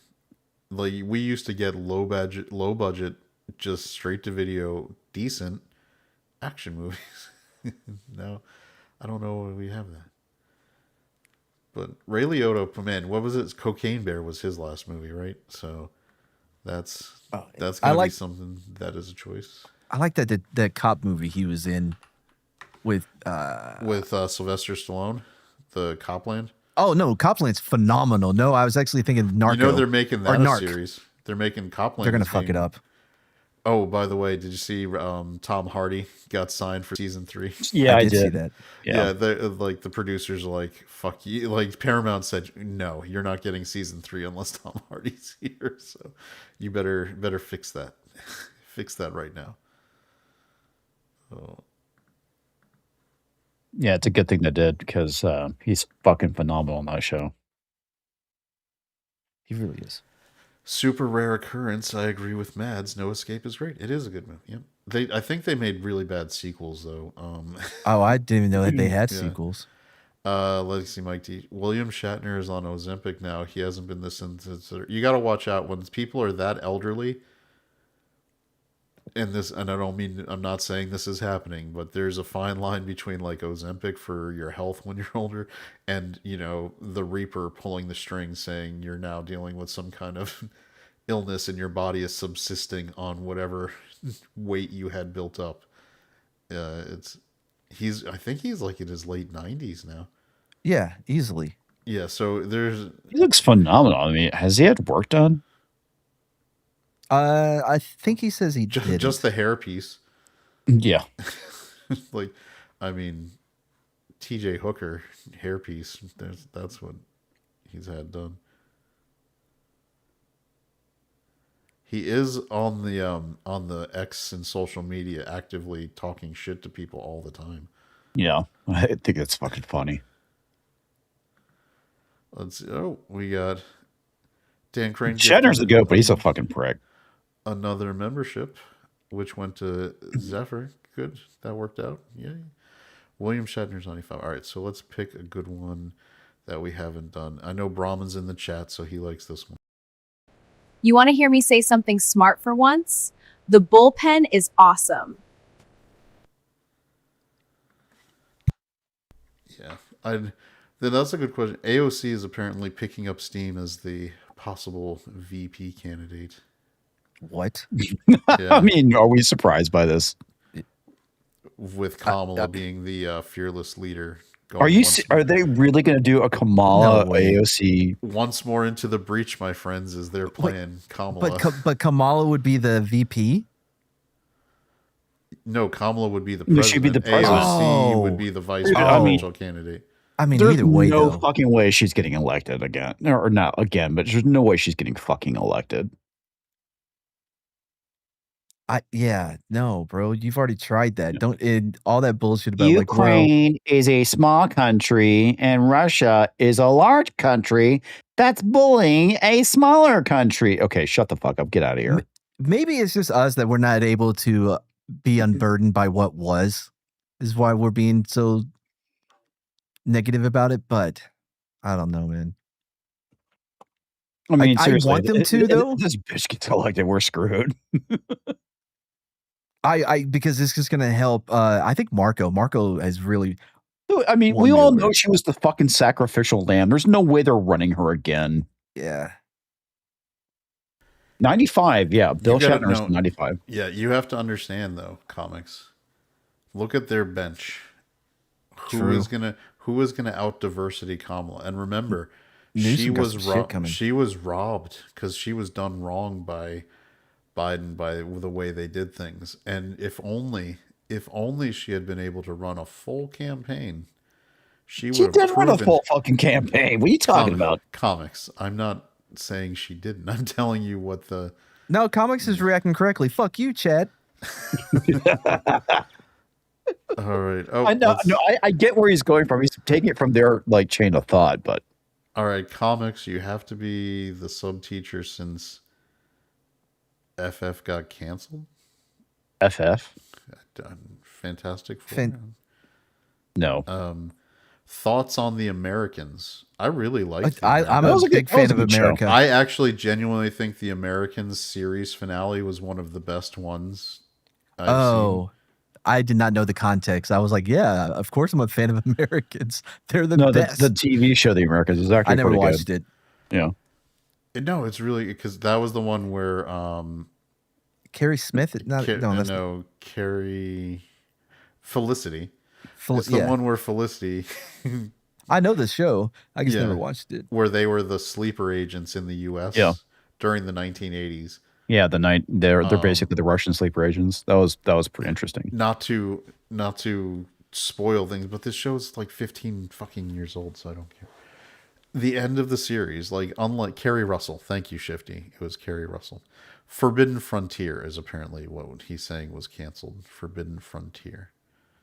Oh, okay. Okay. I don't know what that is. So the series finale of the Americans, you've had this whole build up over the course of the series. They had children as part of the sleeper agent status. Yeah, Yeah. like Black Who Widow. were born and raised in America, and as we know from the Supreme Court, clearly American citizens. But here's the funny thing: like their cover gets blown in the final like series of episodes, and so the protocol was for them to go through safe houses, then get back to Russia, Right. and they're taking their kids with them, and the kids abandon them because they're not going back to Russia. They are Americans. God, Yeah, they're Americans. Yeah. And it was like, this is because that's why I really liked the series finale, because that's very real. Like there, Yeah. it's not some kind of stupid conflated happy ending kind of thing. Like they're trying to portray that there were real consequences, and the consequences to being a sleeper in that context is that you were supposed to raise your kids as Americans, so they didn't think that they were anything but that. And so when it came time to choose, they chose America because they're like, Right. we're not going to go to Russia and be No. like, this is terrible. First of all, it's fucking Russia. That place sucks. In the 1980s, You know? the height of the Cold War, where the bread lines and all the rest of that stuff. So you're not going to there. They were like living really well off in Northern Virginia in the 1980s. That's where I was living in the 1980s. Right? Like, this is a great place to grow up and live, man. And as parents, why would you want to take them to Russia? Because they wanted Especially to if- take their kids back. They're like, you're our kids. And they were like, we're not. We are the kids of the parents we thought you were. Right. We are Well, not what the I'm kids saying- of who you are. What I'm saying is, you came from there. You know how shit that fucking country is, and if you love your kids, why would you want to take them there? Yeah, and so it was great because one of the other things the show accurately portrayed, and this is why the Americans, I don't even know if they'd make it now, it was genuinely, number one, correct that there were communist infiltrators within the government at all levels. Number two, one of the ways that they were trying to cause strife in the U.S. was by financing and supporting radical groups to cause division along racial lines. Because that's 100% true and still 'Cause it happening was to tr- this it's day. still- Yeah. Like, if you watch The Americans, it's not something I could see them greenlighting today, because it's too effective at making you see how bad communist people were. Because they're like, oh, you even though you like the characters, you're supposed to like them as the leads, you see them Right. doing evil shit constantly, killing innocent people. Like, there's one plot line where the husband, Matthew Reese, like honeypots a secretary, gets her to fall in love with him, creates a false identity where she marries this dude. And, when she ends up to get information, she's a government employee, right? Who's able to start copying and he's getting all this data from her because she's like a secretary bringing home work. And when she gets her cover blown, he just like sends her on a, like, look, you've been outed as a Soviet agent. You can either stay here and get arrested. I can put you on a plane to Russia. And he just doesn't, he's like, just never follows up. She goes to Russia. Her life is shit. She ends up getting killed. Like, and he doesn't care. He's like, I used her for what I needed, and I'm done. And it was accurate, exactly. All right. Well, you've won me over with this description of this show. I'm gonna check it out. It better live up to everything you said. What I was asking from a writer perspective on the Americans, but I think you got it. I mean, I think it was a well-written, good show. Yeah, it was. I mean, it was a great, and it was an era where a lot of shows were fucking up their series finales, like completely botching things and missing the point, and like getting their characters wrong after they're this way for all these seasons, and then nope, completely 180. Did you think The Sopranos messed up their finale? I really that's hated it fun. when I when I watched it. I like the idea of a resolution, Yeah. but I've had it explained to me enough that I believe that it, at least from the creator's standpoint, he's very definitive that is Tony getting killed, and that's why I just went to black. So I'm like, all right, now that they should have just shown him getting killed. I never got into the show. I tried. Sopranos is good. It has, the problem with Sopranos is it's, for as short as the seasons were, they still had a lot of filler bullshit. Oh, really? The Wire to me is still the best. The Wire is perfection. I really like the first few seasons of Oz, and then Yeah. Oz started going off the rails. Like In a good way? No, it's like, not that Oz was ever a nice show to watch, but I thought it was fairly effective at portraying how terrible prison life would be. You know, along with, you know, being pocket or whatever, all the bad things. And then they started basically making it almost very male soap opera with all these crazy scenarios happening. No. Yeah, that's the only question. Yeah, the shifty, the question I have, I would have liked more resolution on Carmela and the kids to see if they were also murdered as a result. I don't think they would have been. The mob style Gandolfini, it was fucking great, and he died way too soon. He was really good. Underappreciated because you know what I mean? He didn't have any defining. Well, I mean, Soprano. Well, I don't know why I said that. It's fucking Tony Soprano. he was really good in the one with Robert Redford, where he The was Last Castle by The Last Rod Castle. Laurie. Yeah, where by he my was buddy the Rod. commandant of the prison. Yeah. And it was really good. And that was another movie that didn't pull the punch. Like, he's a bad guy. There's not going to be a happy Remind ending. me to tell you a story that Rod told me off air about that movie. Yeah. So, but he also That's was. right. He was an 8mm too. He was. Oh god, that Oh, movie's yeah. so disturbing. Yeah, it's a fucking great movie. Never gone Love that back movie. and watched it. I remember putting that trailer on a movie, and I was like, 8mm. Well, because what's great about it is, like, by the time that, you know, you get to the end of the movie, Nick Cage he's fucking broken. because Like, that's what it life would. is fucking broken. Because if you are a regular person, and even if you've done some not great things, the taint of what he was dealing with in that movie. Yeah. There was, like, the trailer for 8mm, the teaser trailer is just footage of, like, Nick Cage, like the movie, like he starts a film projector, Yeah. and he's just and you're just watching Nick Cage's reaction, like, just Yeah. viscerally being disturbed by what he's seeing on the screen, and that's the trailer. Yeah. And I was like, man, like, this So, is I mean, well, the thing I love about it is the villain in it. He's like, you think that, you know, my parents abused me or molested me. He's like, I just enjoy doing this to people. It's like, that is, talk Who about played the fucking villain? pure evil. I don't remember. But It's been so he's long since I've seen it. he's like this kind of like douchey looking dude, and yeah, he's just an awful human being. Great movie. oh my gosh, Belgium has hired a lawyer, and they're going to try to go to court to fight. What? Oh, the Machine.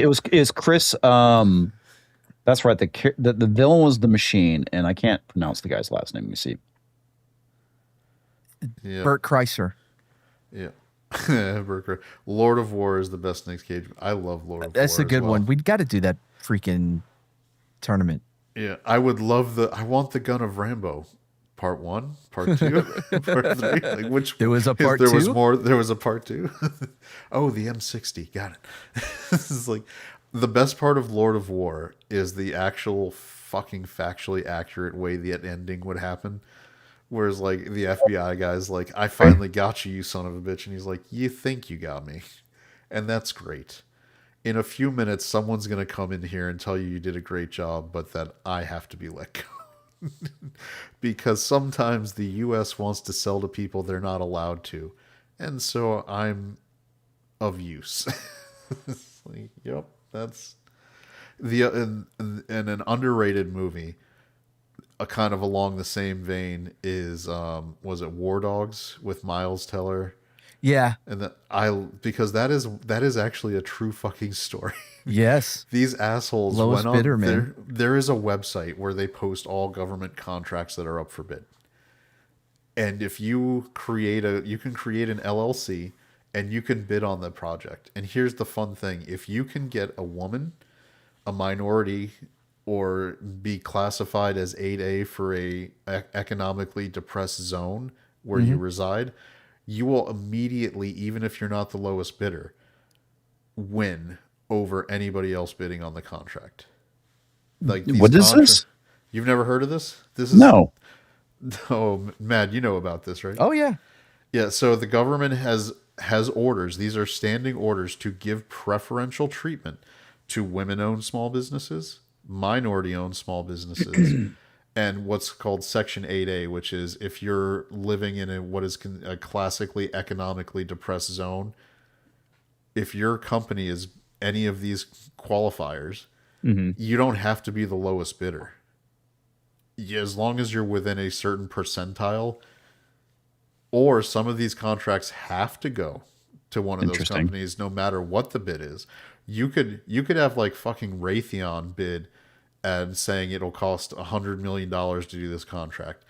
But if it's one of these required zones, a minority or woman-owned business could come in and say, we're going to do it for $300 million. They will get it at $300 million. Wow. The government will fucking spend $200 million more. Just the virtue signal, that Just to award also it not to- really tell anybody. Yeah. So That's why if I do anything like that, I'm gonna have my wife do it. Oh yeah. Have the company in my wife's name. No, Yeah. that's all right. So I actually had Because she's got the minority side as well as obviously the female side.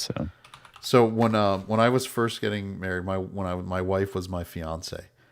That's usually how it happens. Yeah. She lived in an economically underserved zone. She had 9 brothers and sisters. There's all sorts of stuff.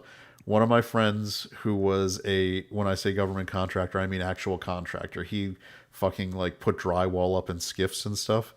He wanted my wife to start an LLC where she would be like the 51% owner and he would be the 49% owner.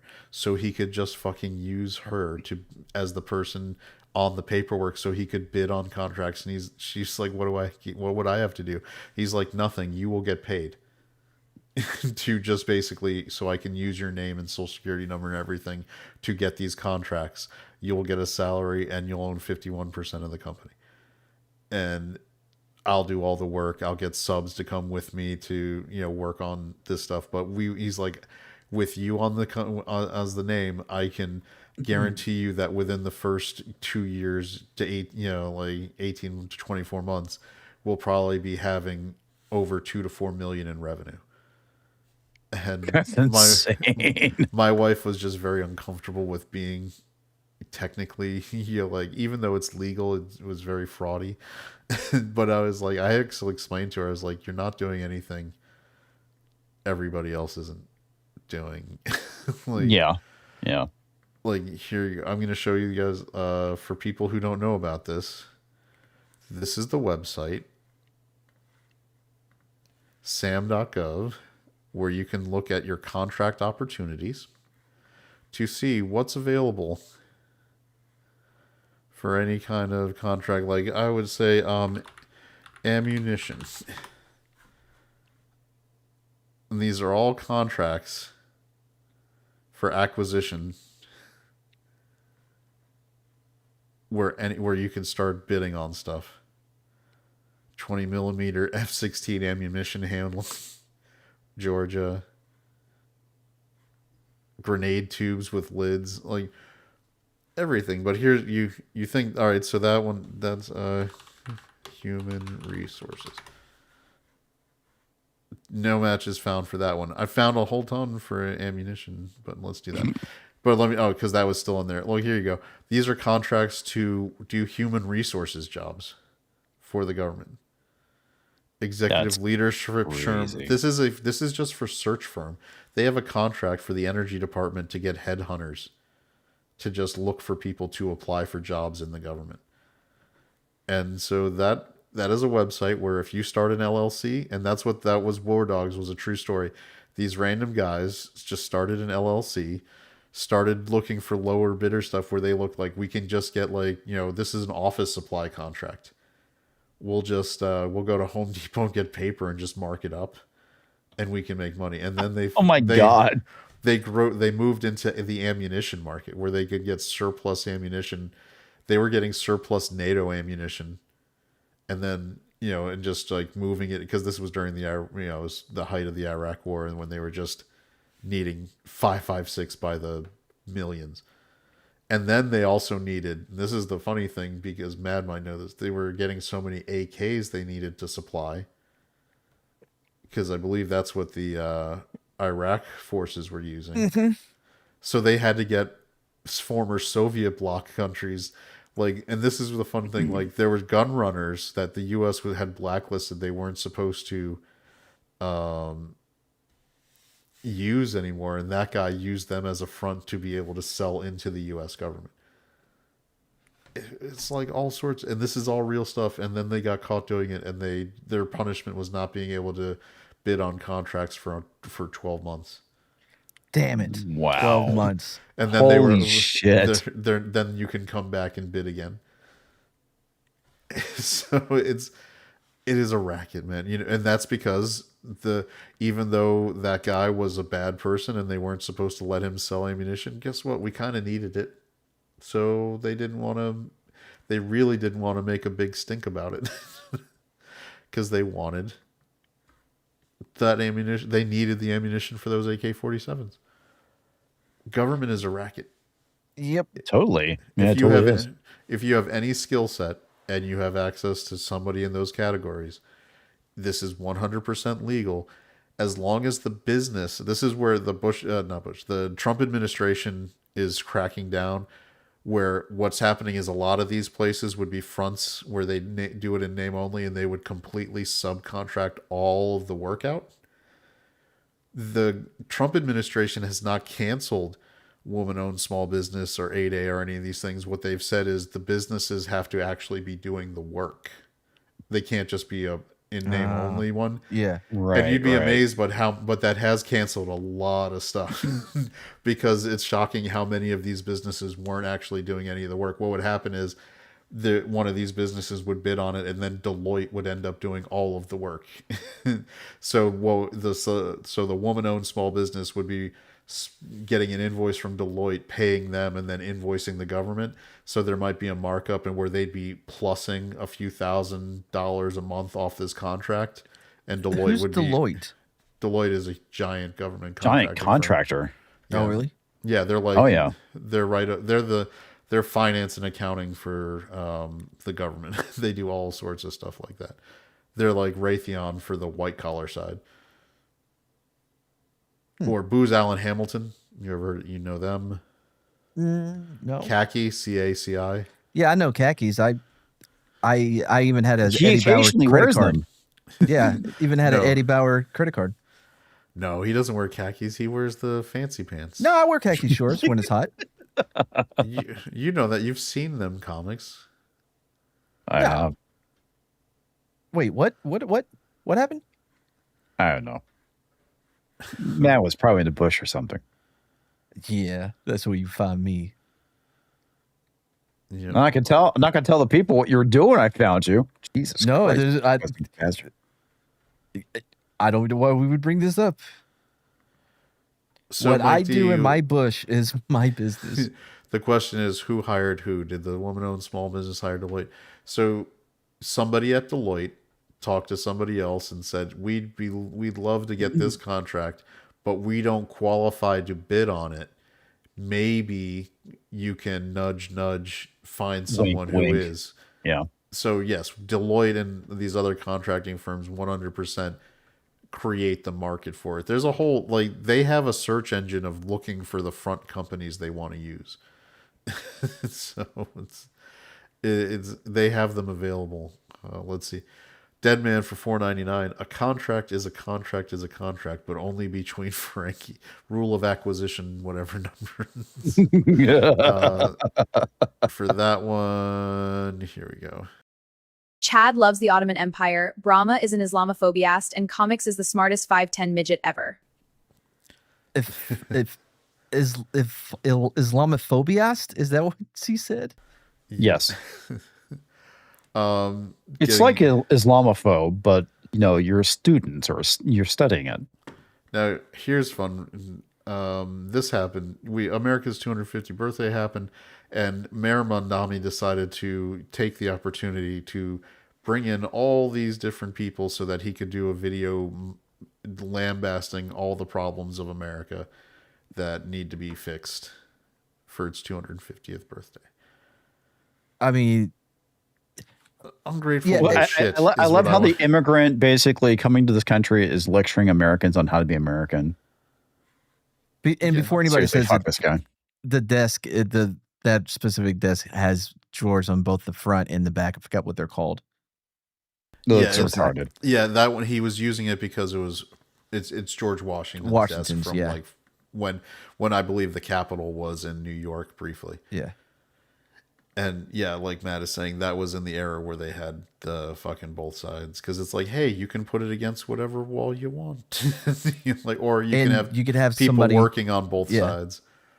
Yeah, if you remember, he's a performative asshole, is what he is. Is there actually a speech that he has that?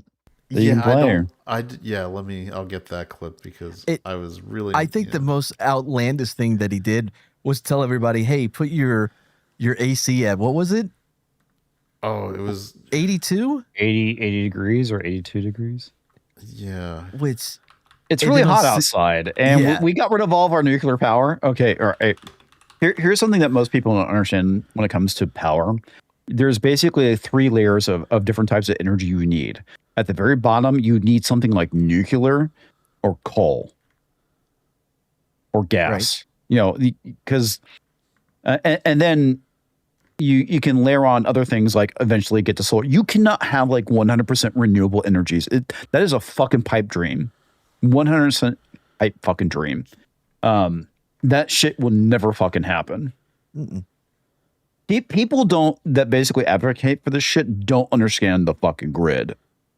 Well, they're not advocating it because they think it's going to work. They're advocating because it makes them money that they're able to control in all this regulation and shit. And this gives opportunities for them to make money. That's why they so easily will drop it. Yeah, I don't know. Like renewables basically supplement what you have. Yeah, there's a lot of really good videos you can watch about how the fucking power grid works. And these people that are like, oh, solar and wind, we got to move everything to renewables, have no fucking clue what they're talking about. Yep.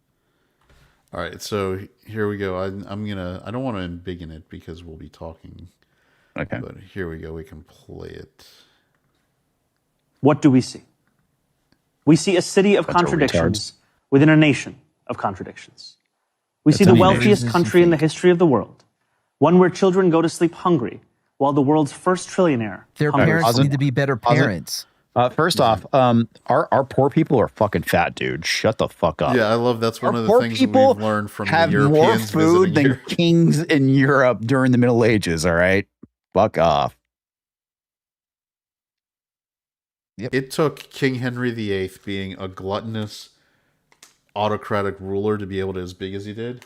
It takes us giving SNAP and WIC benefits to them, and they will be as fat as King Henry.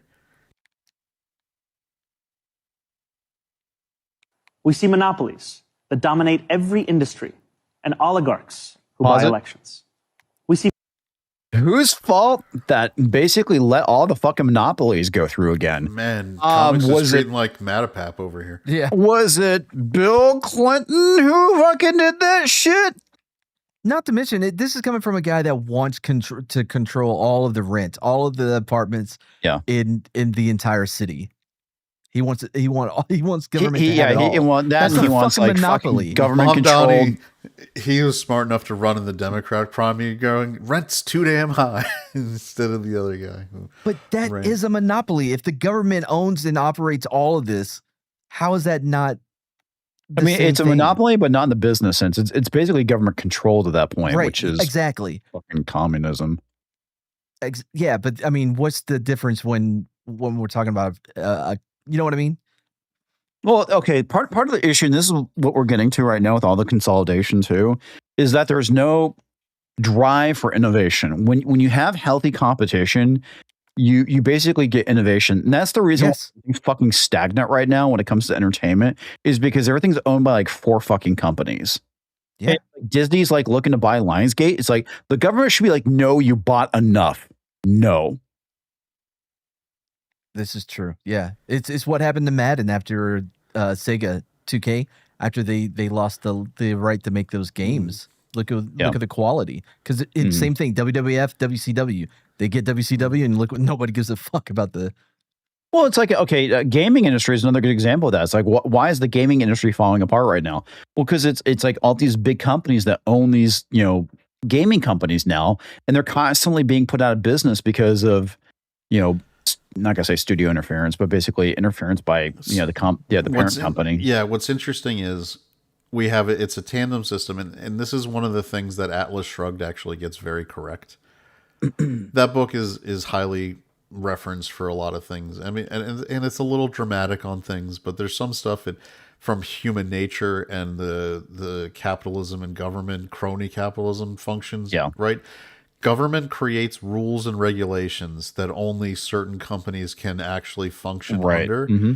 And then when any kind of upstart competition comes into play, because of the regulations and the costs and things, only the biggest existing oligarchy or monopoly under this crony capitalist system is able to function. Like Matt is saying, that Take-Two or 2K, right? 2K. Yeah, 2K. 2K was making definitively better basketball games, but they still do. They only make basketball games. But they were also making, and they also started making football games. And this was before Madden got the exclusive NFL license, so this was a long time ago. But 2K, when after initially it was a little rough, but within I think it was 2 releases. Their football game was much better than Madden. In the last year, they even undercut it by like $20 and made made EA lower the cost of their game to compete. So what EA did... Well, and the big thing, I want to get back to the government regulation. Government regulations put in place to be a barrier to entry. Yeah, but it's not always nefarious, though. If you look at the wildcatters in East Texas during the oil boom, they had to come in because the barrel was worth more than the oil inside of it because of all the wildcatters. So they had to come in with that regulations to stabilize the market. Fuck, that was way smarter than what it should have been coming from me. Matt just did a Will Ferrell from Old School where he channeled. It was like Matt's like, I just blacked out there. What happened? So you create airlines are a good example of this. We only have now 4 major airlines left. We have Delta, American, I guess JetBlue's still there, and Southwest. And when they American United, yeah. but because of regional and the barriers of entry of doing anything in the airline industry are so fucking gigantic. It's ridiculous. As another, actually, this is a better example. There's lots of companies that want to make an entry level pickup truck that doesn't have any of the giant touch screens, bells and whistles, just as a regular bedded pickup truck with 2 seats that could probably cost between 12 and 15 grand and would be very user friendly, basic, and it would probably destroy the entry level market. But the barrier to entry in the United States and these, by the way, these pickup trucks are everywhere else in the world. They sell them. Toyota sells them. Mitsubishi sells. They all make these super cheap, basic 2-seat pickup trucks. And they can't sell them in the United States because it has to have blind spot monitoring. It has to have side airbags. It has to have all these things that make a vehicle so expensive just for having all these bells and whistles. And it sounds great, but you know what? If a person doesn't want to have, maybe you can argue that the airbags and seat belts are, basic safety, but does it really need a automatic start-stop on your engine, which, by the way, is the worst thing for your engine, and it will destroy it? Does it need a rear backup camera? If you're just making a little pickup truck, maybe not. If you just got a 2-seat, if you just got a 2-seater, you don't need. It's just a little basic internal combustion engine. Does it need all these other computer chips and all that? No, it doesn't. It can just have a fucking carburetor. It doesn't. We've had now. Would it be the most efficient engine? No, but we have these CAFE standards, so we can't have a pickup truck that gets only 18 miles to a gallon, even though that would be super cheap. If you make it so that it only costs like 13 grand, people wouldn't care that it doesn't get the best gas mileage because it's a working truck. Like my second car I owned was a Pontiac Le Mans that had like absolutely fucking nothing in it. It's like no electronic locks, no electronic windows, obviously power brakes, power steering. It was a cheap, shitty car. I want to say it was like $8 grand or something like that. Yeah, I mean, can you find a new car for $8 grand? It's like a starter car. Yeah. Yeah, like this. They don't even make vans anymore. Like when we're talking, not minivans, which cost $50,000 to $60,000. Like vans. Talking like the Ford Transit. These were like the working. You could get the base model empty, shell van, and you could start putting there's comics. You've probably seen it. People make you can fucking weld racks into it. You can do all sorts of stuff on these base model vans that have nothing. Like the interior is completely stripped. And you can just do what you want with it. Do whatever you want with it. And you build it out to be your working truck. They don't make them. They won't. Because there's not enough money in it now, because they have to. If you make that car in the North American market to comply with all the government mandates, there's no way you can make it cost effective. It's bullshit. And that's where the government creates such a high barrier of entry for like any regular competitive business. You create an oligarchy by default. And what Holy shit! So apparently that not the one Navina mentioned, the Nissan NV200. I guess the last one was made in 2021. Yeah, I mean they got out of that now. I think the Ram. Do they still have the ProMaster? I think line. Ford may still have the. Oh wait, maybe I'm wrong. Looks like they are still making them. I'm trying to think. The compact cargo van. I know you can get the full on, like if you're whatchamacallit, if you're like 18 kids and counting kind of thing, you can get a full size transit that seats like 15 people. Well, you talking about like the church van? Yeah. Yeah. Which, by the way, now we're talking, and but these aren't panel van. These are full size. They're XLs, and they're $60,000 to $70,000. That make if you're Amy Comey Barrett and you've got all your kids, including your adopted ones, you might need that.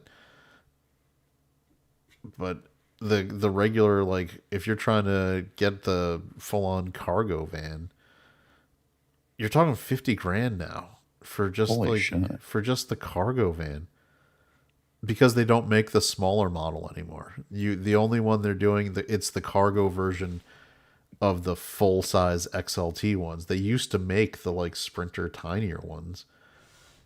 It's bullshit. And because it's also, have you noticed that no American car company makes sedans? They don't. Really? Yeah, think about it. What's the sedan in the Ford lineup? And I'm going to talk about the Mustang, but Ford doesn't have a sedan? No, a sedan. That's 4-door, right? I mean, yeah, coupe that's a Ford. Yeah, a sedan is a 4-door non-truck vehicle. They don't. No, because I was trying to remember, because like the big thing was like coupe is 2-door, and then sedan is the 4-door.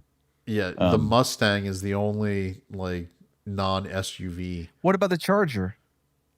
I said Ford, but yeah, the Dodge. Oh, sorry. Okay. Dodge, like these are full, but those are high-end sports cars. Not high-end, but muscle I get what you're cars. saying. Yeah, But they're and they cost $50,000+ too. Like Chargers, like so Dodge's lineup is the Durango, the Charger, and Charger 4-door. And the base price for a Charger 2-door is $49,900 before you add any options. And the Charger 4-door's base price with no options is $51,900. So where the affordable, like, you remember when we were teenagers and we needed an affordable sedan? Where's that coming from?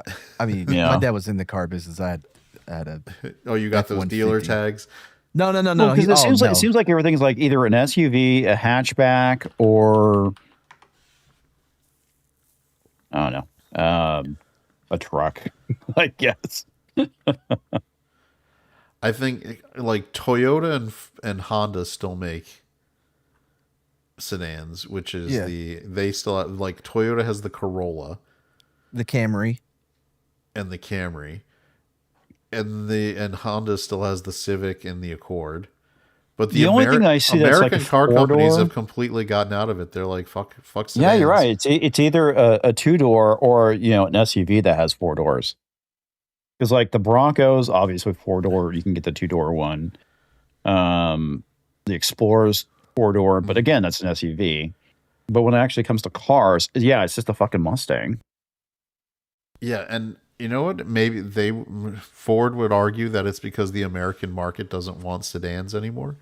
I own an SUV. Yeah. I like the all-wheel drive. I guess I should sort of see it. But there's the Ford Escape. That's a 4-door, but that's a hatchback. Okay, I have a Ford Escape. It's an SUV. Is that actually considered to be an SUV? Yeah, it's an SUV. Okay. It's a full-on SUV. Okay, they've designed it to make it more. The Ford Fusion is a 4-door. Do they even? I don't think. Do they still sell the Fusion? This is a 2019. I'm looking at CarMax. Oh yeah, 2019. They don't have that anymore. It's gone. Really? Oh, like man. Look at like Ford. Ford put out the Maverick, right, which was supposed to be their small truck. Wait, not the Ranger? No, the Ranger is now the mid-sized truck. So the Ford Maverick, they released, I want to say like 8 years ago now. When it was announced, they were like, this is going to be the entry-level truck. Its MSRP is going to start at like $18,000. That lasted 1 year. Now, if you want a Ford Maverick, the base price is like $26,000. And this is a like base, not even 4-wheel drive, like little pickup truck. Yeah, right. I think everything at this point is like Japanese when it comes if you want to get something that's or Korean, with the Hyundai and the Kias. I just think it's an example of like the because of all the stuff you have to put in a car now, because of regulations, it made no sense to do sedans that didn't have the markup that SUVs did. So, I know the girlfriend was very upset when she wrecked her Cube. And those cars are so god awful ugly. I trust me, bro. Trust me. And they don't sell them in the States anymore. She legit was looking at trying to see if she could get one sent here from Europe. Really? They still make them in Europe? Yeah. She didn't have a Scion, did she? No, she had a Cube. That was the Nissan one, right? Yes. Yeah. Or Nissan, if you ever like listened. Or Datsun, if you want to go old school. Datsun, yeah. Nissan Cube, is that the best thing about a Cube discontinued is, vehicle? Yep. Yeah, the best thing about it is how aerodynamic it is. It's a fucking Cube. How is it aerodynamic? Exactly. It had that weird L window, and it's just like that. Oh, look, she had this carpet that was on the dashboard she would call the cubic hair, which we still have. Before. Yeah. What was the point of that? I don't know. There is no point of it. It serves no purpose. All right, I'm removing. I mean, let me take this out. Remove from scene and stop screen share. I don't. Comics. Do you remember the cube? Yeah, I do. Because hope for the people watching this, this is the god awful car. Oh yeah. I remember that you're talking about the L-shaped window. Yeah. With that, and here's what Matt is By talking the way, same about. color. This is the thing.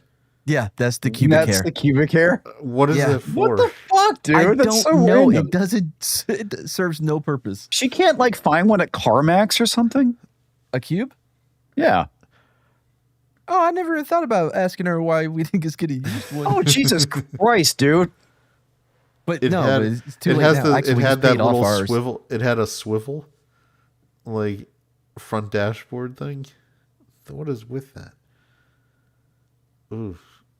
No. Dude, there's one for sale in New Jersey for $14,000. Oh, that may have been it. Maybe there wasn't any we could find here. 64,000 miles on it. How much was it? It's 14,000. No, that makes sense. So I bought. It's a 2014. I bought a 2016 Mazda CX-5 because from a family member.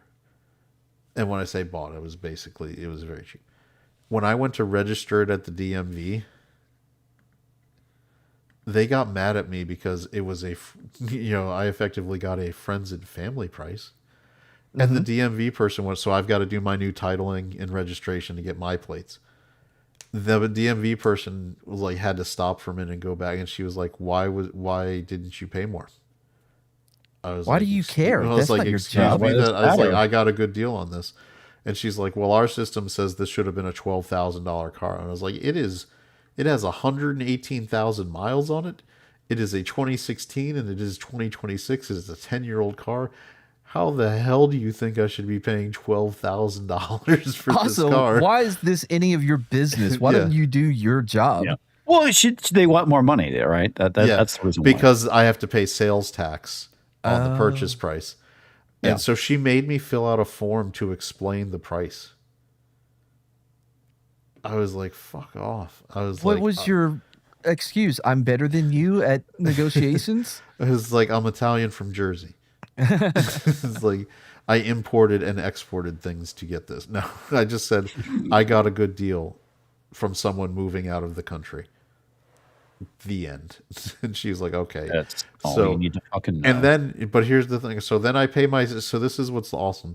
I pay the sales tax immediately, which has a minimum fee of like $75. No matter what the car actually cost you, you're going to at least pay $75. Then within a matter of weeks, I get my personal property tax bill because the county didn't wait long because it got registered. And they assessed the value of the car at $12,000. I was like, where the fuck did that come from? You should be assessing it at exactly what I paid for it this year. And they're like, I call them, they're like, no, we use a market-based analysis to determine. And I was like, fuck off. I was like, you guys are assholes. I was like, because I said I paid X dollars for this. It is not worth $12,000. I was like, well, that's not how we calculate it. I was like, oh, I wanted to smack somebody. I was like, well, didn't I? I was like, and then I said, well, I just paid the sales tax on it. It was like, well, that has no bearing on your personal property taxes. God dang, bro. I was like, oh, I'm really glad I got a better deal on the car. Of course, then I had to do all the work to get it into proper condition, which was another $2,000. Because I maintain my car apparently at a higher standard. I got it for my family, and I was like, do you know your battery was leaking? Holy shit. And he's like, well, and the guy, it was going to pass inspection, by the way. They're like, it's leaking, but it's not like bad enough that we would, that we had to pay attention to it. No, that you'd have to replace your battery, but it's probably got a year or just under left before. I was like, I was like, I can go to Walmart and get a new battery for like $150. I was like, and changing a battery is not something I need to pay somebody to do. I can, You unplug, you unscrew it, you take the old one out, and you put it. And I was like, Walmart even does the installs for free if you buy it there, so I'll just do that. And they're like, okay, then you're good. But there was other things. There was some accident. Anyway, point is, I was really annoyed that the county wouldn't use what I actually paid for something as because you'd think the actual value of the car is what somebody will pay for it. They're like, no, we assessed it at this gargantuan amount of money because that's what the market says it should be. I was like, yeah, if I was going to CarMax for one that has like 50,000 miles. Do you have personal property tax for cars in Texas, man? Thank God, no. I was going to say, if we do, I've never paid it. No, we don't. Yeah, we have car tax every single year. I mean, we pay like in the inspection, which basically is a tax, but that's like $80. Do we still do the inspection?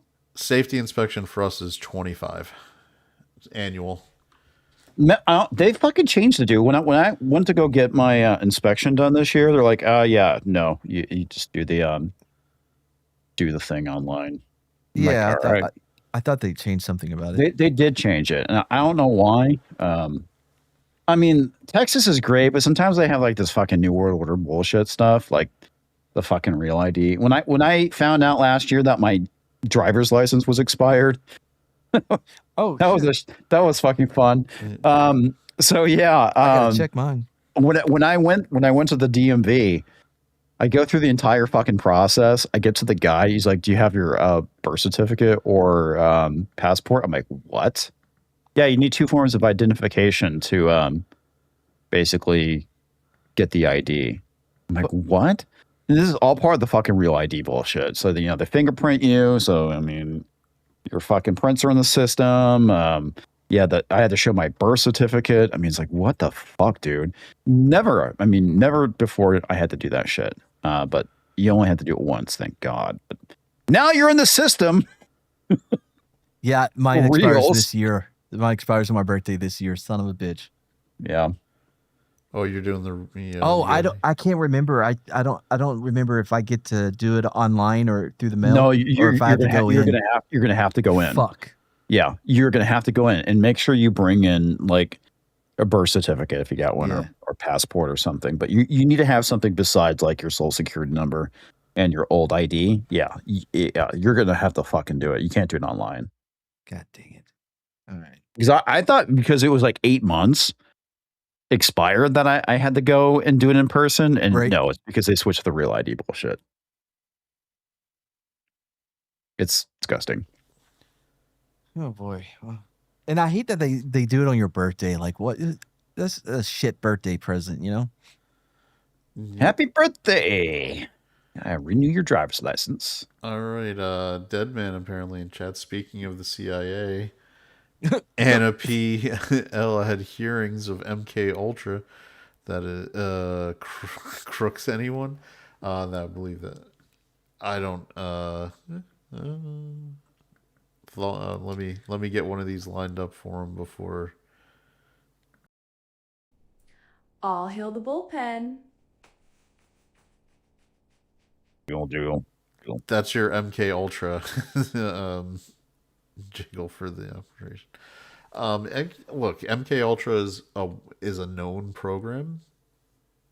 It's not something that they, when they talk about things that are, what do they say? Are those are just conspiracy? No, MK Ultra is a definitively it happened program. The only question that people properly should be asking, is it still ongoing? Is the CIA or any government agency still exploring that kind of stuff? And honestly, given what Tulsi released on her way out about Fauci funding bioweapons labs in Ukraine, I'm inclined to say that even if I wasn't tolerant of conspiracy theories before, I'd say you have to just lean on the side of, yeah, it's happening. Because the government has not shown any single time where they just don't rename something and just shuffle it to a different, kind of subheading instead of just stopping it. Yeah. So, now I don't know that they were being used to facilitate attempts on the life of then candidate Trump, which is the allegation specifically in Pennsylvania.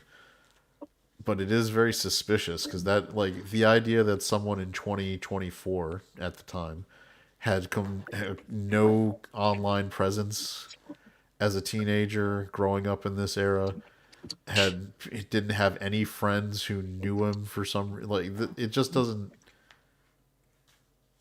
it strains credulity. Yeah, shit ain't adding up. Yeah. Yeah, it's kind of weird. It's but like, we still don't know anything about this guy. No.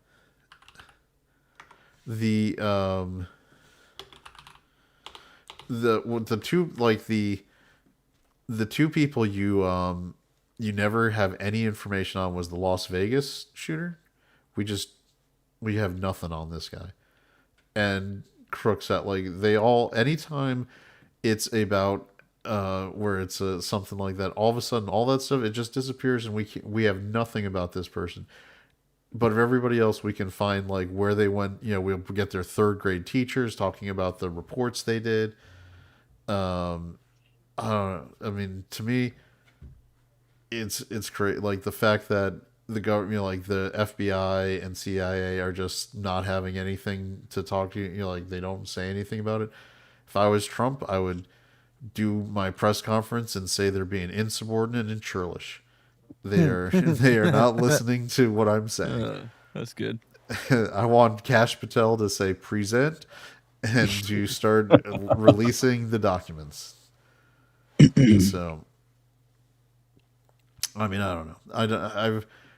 I don't want to say I'm more conspiracy inclined as I get older, but I would say I'm more comfortable with the accuracy of the predictions 6 months before it gets confirmed. Because that's the running thing. We're 6 to 10 months away from all of the things we think generally suddenly. It's the meme, like, it's not happening. It's happening and it's good. It's all right. It may be happening, but it's not. Okay, it's happening. Yeah. It's not a big deal. Yeah, it's happening and it's a good thing. Yeah, it's happening and you should love it. Why don't you love it? Like the Las Vegas shooter was 100% some kind of weird op. Then they used it to try to ban bump stocks. Like, somehow this is another thing where people who don't use firearms don't understand that there's people who were using it was one of the oldest things, belt loops. You can use a belt loop to bump shoot a rifle if you want to, if you learn the technique. Bump stocks were just a device you could install to make it so you didn't have to learn anything to do it. But you can bump fire any semi-automatic rifle without any add-ons. But somehow they decided that was the reason he was able to shoot as much as he did, was because of that. And I was like, look, I've fired weapons with bump stocks.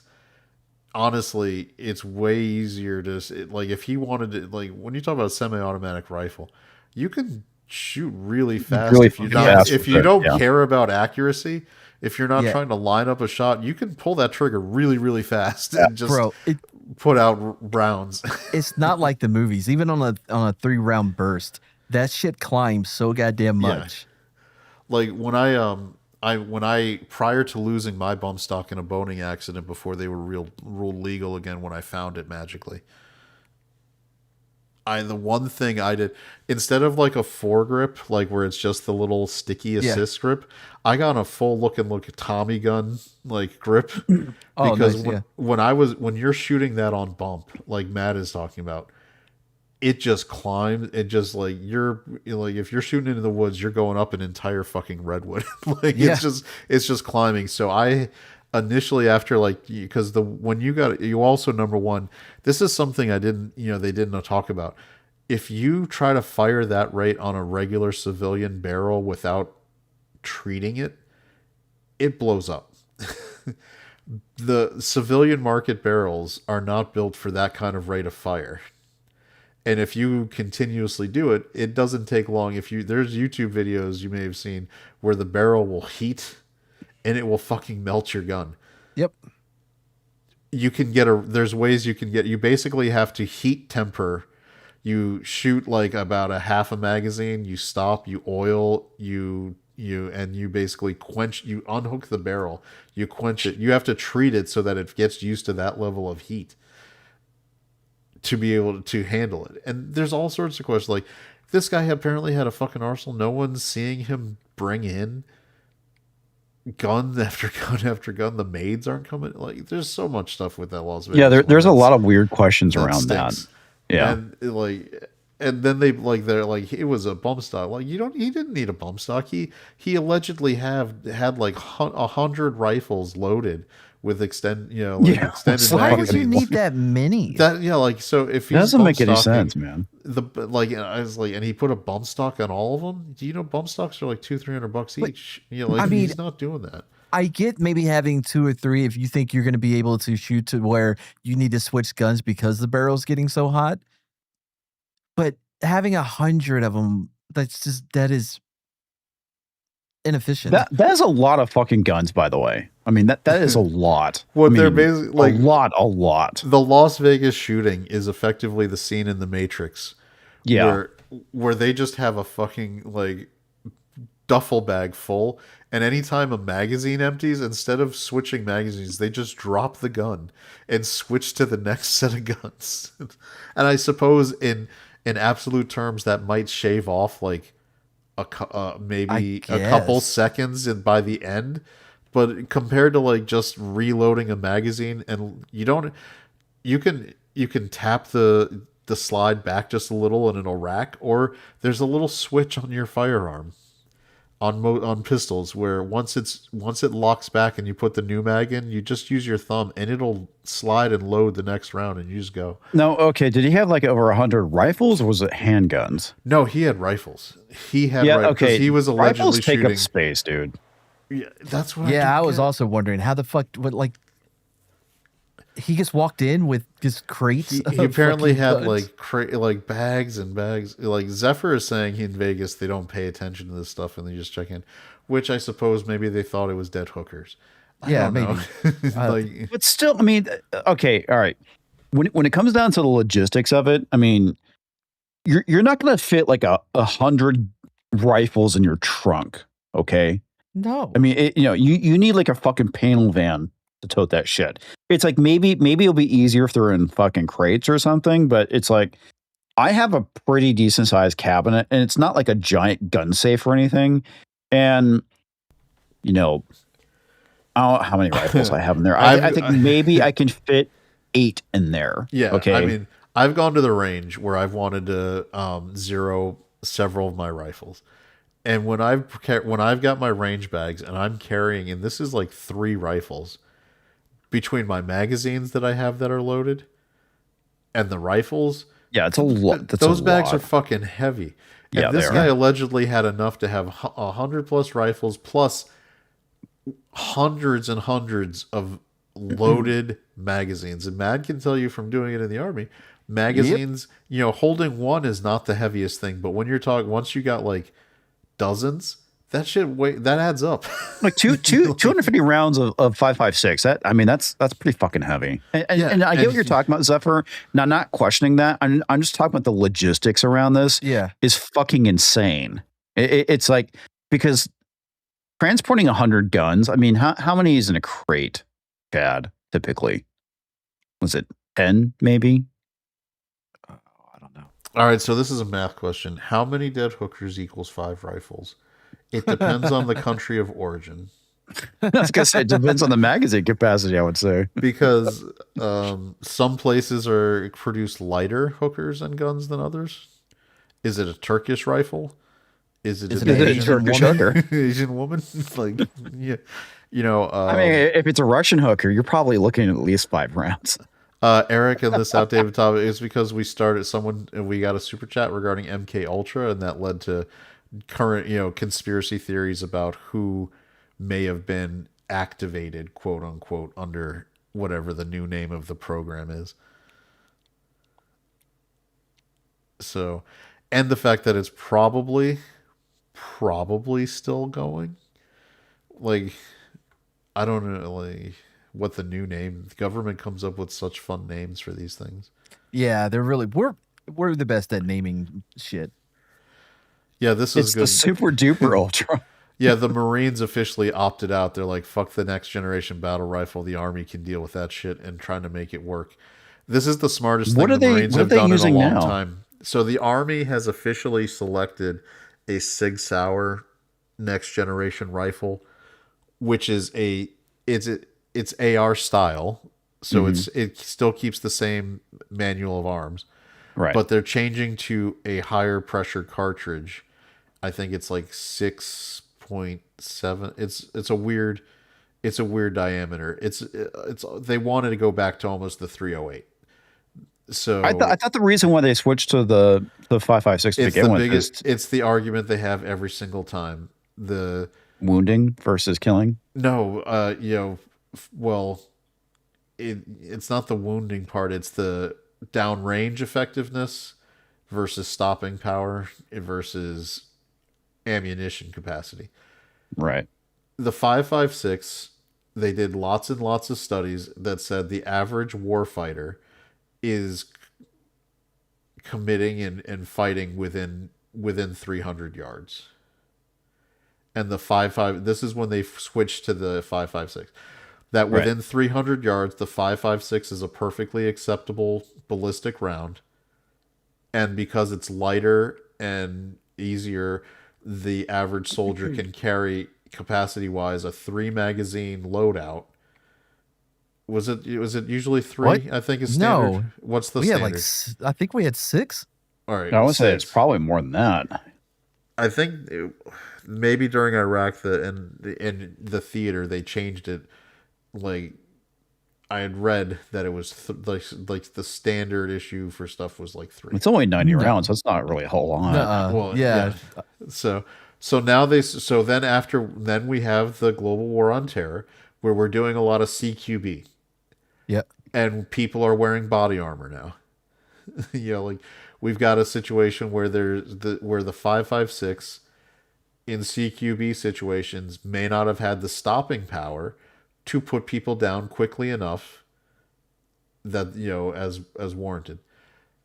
And then the distance part, they wanted a rifle that could do everything. They wanted one rifle that could also be configured to be the machine gun for the platoon unit, so they could make a belt fed version. Yeah. So they switched, and if you're doing that, you want a higher end cartridge for a machine. That's why. Yeah, they had that one gun that was coming out. They had 2 different cartridges. They had like the high end, nice one, and then the, cheap. Yeah. So the Army had this list of characters. It's if anyone's watched the Pentagon Wars. Fuck that movie. Not fuck. This is a great movie. Fuck what they did to make the Bradley is what I mean. Yeah. But it's an example of how things go, because every new administration or every couple of years, a new set of people will start putting their stinks, for lack of a better word, on this stuff. So what was like the M4 has been an amazing service rifle for a long time. Yeah. The global war on terror exposed a couple flaws in it for certain situations, which really means that in terms you should have loadouts based on the combat need. Yeah, that makes more fucking sense. Which to is me. what a special operations team would do.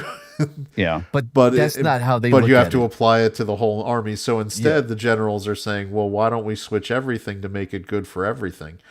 And the truth has always been, you can't make a rifle that does everything good. No, there's going to be trade-offs. So, and so the Army decided. So what the Marines do, they were supposed to kind of be a joint venture, since the Marines and the Army are effectively the land occupying forces. The Marines were supposed to go in halfsies with the Army for this new battle rifle. And the Marines said, fuck off. We've seen the way you did it. We're going to keep doing we'll just order new variants of the M4 with better features. And we'll wait for you to actually work out the kinks. And if this rifle turns out to be really good, we'll switch to it in about 10 years. Because this is because if you don't remember, if anybody knows the process with the M16 when it was first selected, The AR and by the way, the AR and AR-15 stands for Armor Light Armor Rifle. Light. Yeah. Where it was designed to be a modern sporting rifle. So by the way, it was built for hunting. Fuck off you people who don't think it was. It was built to be a hunting rifle. The Air Force saw it, and one of their procurement people said this would be a great rifle for our guys standing gate guard at Air Force bases in the United States. And that's what it was initially adopted for in the U.S. military, to be a firearm used for people standing post in the interior United States at a post, at a gate. And then McNamara, who was Secretary of Defense at the time, said we had his brain guys look at it and be like, this is a cheaper rifle. We can do this and that. And so he made it the service rifle for all of the Army. And they didn't, and they decided, again, this is a good going back to government contracting. They went for the lowest bidder. They changed out parts to be cheaper. So when you mass produce it, the per unit cost goes down. And when they went to Southeast Asia with this rifle, it fucking sucked. Yes. And it jammed. It didn't work. And when they're fighting people with the AK-47, which is like the equivalent of the guy from Armageddon going, this is how he fixed things on the Russian space station, and that gun just fired, whether it was in mud or humidity or whatever, it was a problem. And so they spent the next 10 plus years working it out until eventually they got to the M4, which is a fucking amazing battle rifle. Yes, it is. And there's variants of it too. They made, and that's when they realized we need variants for, like, especially once we were doing the global war on terror and we were in CQB, they made the stubby. They made, the versions that could be in a car, or in this case, a Humvee more effectively, so you can get in and out without your rifle hitting butts and stuff like that. There's my buddy got shot in the ass because of that. He was a gunner. We got in a small firefight. And when it was wrapped up, their driver was getting back in. He was rear security. And so when he was putting his M4 down, it went off, hit Woody right in the ass. But but their TC, their sergeant, was on the ball, man. We get him out. We're like, what the fuck happened? Because we all heard the shot. And he's like, dude, somebody fucking was on a roof, man. Took one last shot. He's gone now. Because it saved everyone. And they couldn't get the bullet out. They sent him to Germany for 2 weeks, send him back because they couldn't get the bullet out. We get, when everybody gets back to Fort Hood after our deployment, they finally get the bullet out and they're like, wait a minute, this is a 5.56. Too late now, bitches. So Davina's saying there are AR style rifles without that gas system now. They use pistons. Here's a fun thing. I believe the original ARs actually were piston driven. The original AR design is the piston-driven style, and then they switched to the gas impingement, which is the less reliable. The reason you do that is because the piston-driven gets much dirtier faster. And if you're in a situation where, again, the gun is being unreliable to begin with, and you're not able to field strip it and clean it often, you'd want the gas impingement to be better. Plus piston driven's heavier. If you're trying to make the whole point of the AR as a combat rifle for the Army is if you've ever held the what was it, the M15 M16? No, the one that predates it. The M4 the 14. The M14. That is it was a wood. Yeah, it's fucking heavy as shit. It's fucking heavy as shit. It's if you can find them if you ever go to a civilian store, Springfield still makes them. They make them as they're the M1A is the civilian model of it. And if you don't buy the SOCOM version where they've actually moderned the shit out of that, amazing. Which by the way is one of my 308 list of guns to get eventually. Is the SOCOM Scout version. But they make the original Woody one, and that thing is fucking heavy. It's so heavy, but it shoots the 308 is the round that it's still fire, which is the 7.56 by 58.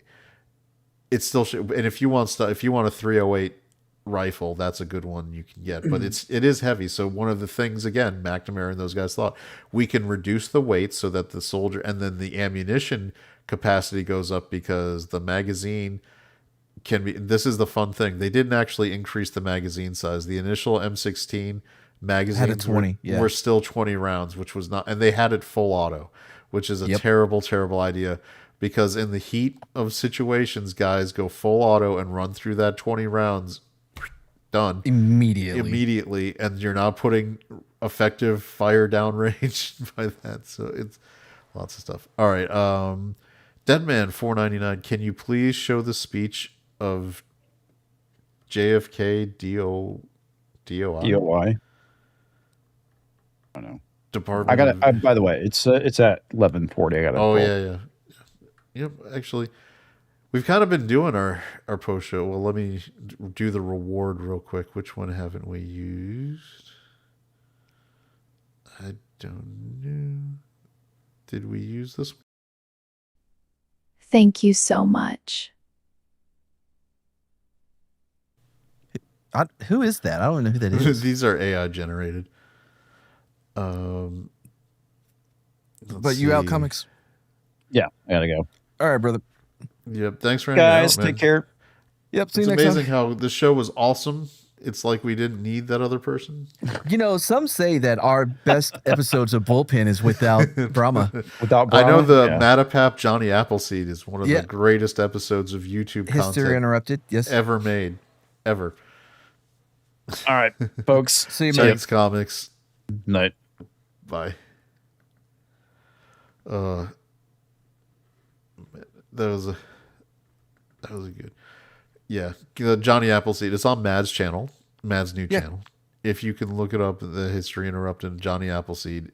It's the true story of Johnny Appleseed. Number one, it is chock full of useful information that you had no idea about. So it's genuinely a learning experience because you think you know about Johnny Appleseed, but you have no idea. Have no idea. I mean, did you know that he was engaged to 2 ghosts so he could have afterlife threesomes so he held his virginity? I didn't. Did you know everybody fucking hated him showing up at their house? Because this fucker would just stay out there and wouldn't know when to leave. Like, I get it. You planted some trees. Fucking get out, Johnny. You've been here 3 months. Mad's new channel has rocketed up subs. What? I mean, but maybe I haven't looked in a day or two. I don't think that's true. I know that since we've been streaming with the portrait and landscape choices, our sub count has finally started growing. Like, we're up to 350 now. Nice. You know, Slender is not going to be getting out of shows for a while. Because 351, we just added another one. Good for us. Let's see. Mad's new channel. No, don't tell me. I don't want to know. He's about to tell me. I can feel it. No, not that one. Not dad jokes from Mad. No. Dude, it's just at Mad's new channel. Why are you not subscribed? I am, but I haven't subscribed to so many things I don't want to search. Because, you know, when you're on the subscriber thing, it does all your subs. Yeah. And I like to give people subs because it doesn't cost me anything. So I wish I could just do it. I'm sub to Eli Manning's YouTube channel because someone enlightened me that was available. Have you checked it out yet? I have. It's great. Right. I thought you were gonna like that one. I love them. They did it. It's hilarious because I really love the movie Best of Times. Yeah. And that fucker covered it, like talking about how it's a great movie, and I was like, it's him and Cooper. Who? Oh, really? The least known. Arch's dad is like, Yeah. I'm gonna make that money from my son. Cooper Manning, by the way, one of my brothers lives in Louisiana, and his son plays football, and he's in the that system where it's the private schools and all that kind of stuff. Yeah. Allegedly, Cooper was by far and away the most athletically gifted of all of them, and that he just got robbed because he got a neck injury a pretty bad one. He was a wide receiver. He was a wide receiver, and he was like legit, like fucking. What it was like Ed McCaffrey, like like he was just come down with every pass. He blew by everybody, which is when I say athletically gifted, because even though Peyton Manning, Eli Manning, great quarterbacks, they're not blowing by people. Yeah, wasn't it Eli that tripped in the open field? Yes, it was. Yeah, he talks about how embarrassing that was. He's good. So he's a. Cooper was supposed, but he hurt his neck, and then it became one of those injuries where the way it was injured, the like cartilage just kept degenerating. Yeah. So it was like you could play football again, but because of the way your neck is hurt, you could end up paralyzed on just a random regular hit. It's not good for you. In a lot of ways, it's not dissimilar from what happened to Peyton when he got older and got that hit. And his neck screwed up. And then for people who remember actually watching football, he lost all velocity. Yep. When he couldn't throw that. It was ducks flopping out of his hand. And I'm amazed his reputation allowed him to stay a pitcher. I mean, a quarterback. A quarterback, yeah. As long as because he couldn't get anything on those throws. No. But yeah, like Von Miller in DeMarcus Ware, they got them that Super Bowl for him. Yep, they did, and which is why I think Arch is actually more of a running quarterback. Because he has a little scoot to him. He's coming from which is funny because Archie Manning was also a running quarterback. Yep. So that's the progression. To. Yeah, he had to because he was running for his life down in New Orleans because they sucked. So, but yeah, Best of Times, great football movie with Kurt Russell and Robin Williams. Wait, they were in a football movie? They were. Robin Williams played. So it was like they were supposed to be like 20 years after they lost the state championship or city championship. Yeah. And Kurt Russell was the quarterback, and Robin Williams was the like umpteen string wide receiver dude who got randomly put in due to injuries. And on the game they were down in the game, and he runs down the field and he's wide open, and Kurt Russell makes the great throw and he drops the pass.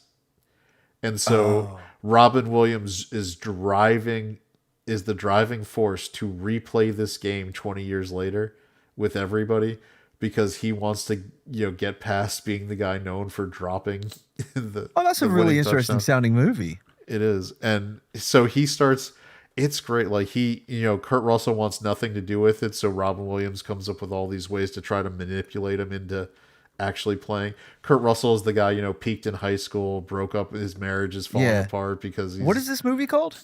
Best of Times. It's a Best of Times. Action. It's a sports comedy. It came out right around Wildcats, which is what I think overshadowed it. Because Wildcats, I didn't really care for. That was the Goldie Hawn coaching the high school football with Wesley Snipes and Woody Harrelson in their first of their many team ups. Oh yeah, because they did Money Train. They did White Man Can't Jump. I mean, White Man Can't Jump is classic. Yeah, that is. I can't believe they tried to remake White Man Can't Jump. I like the guy that was doing the Woody Harrelson role. I didn't finish the movie though; it wasn't good. He can't hear Jimmy. You can listen to Jimmy, but you don't hear Jimmy. Yeah. Here you go. Soul Assassins' Best of Times is free on YouTube. Nice. So. All right. Well, I don't know about you, man, but I got to call it. I think we've... anybody in chat wants to drop a super chat to ask any last questions before we start wrapping it up? This, again, was I appreciate everybody for showing up. Brahma was unable to be here. He can now show... We have monetarily proven that we can host his show better than him with super chats and we didn't have to bring in some British actor to do it. Yeah, we just did it by me e-begging us. Yeah. Yep. Oh, no problem, Eric. We love doing the show. Like when Brahma was saying was like, we'll just cancel it. I was like, hell no, you're not going to just cancel. It's July 4th. We'll do the show. We're going to do this show. Look at this. And Tina, great show tonight. I think it was a great show. Yeah. Anytime I get to co-host with Mad is a great experience. Great show. It is true. Yeah. Comics was here too. Yeah, well, this is how we met. We did this exact thing. We just took over the whole thing like we did on Jeff's. Yep. Oh, oh God, geez, that was like 5 years ago now. Oh, was it? No, no, it was like 4. It was like 2023 maybe. Let me see, because I downloaded for my own personal records a stream I had done in case I ever wanted to have a reference for who got mad about things. So that one was video. When was this? See, it was like a year and a half ago. Sporking's trip to Orlando. Oh. That was like, yeah, it was the end. I remember that one. Yep, it was the end of like 23. Okay, all right. Well, yep. We got something just came in. I heard a change. Look at this. Who is Brahma? Great job, guys, for 501. Brahma's like the fourth co-host that is here sometimes. You know, the unreliable guy is what we call him. We call him Unreliable Brahma. Yep. All right. So for that one, I can finally come back. I have a ton of thanks to give, and it could be all yours. I would like to point out that I restrained myself and did not just go back to first at Howard every time. I like Zephyr. Wait till Brahma goes over the chat replay. This show is called No Bull.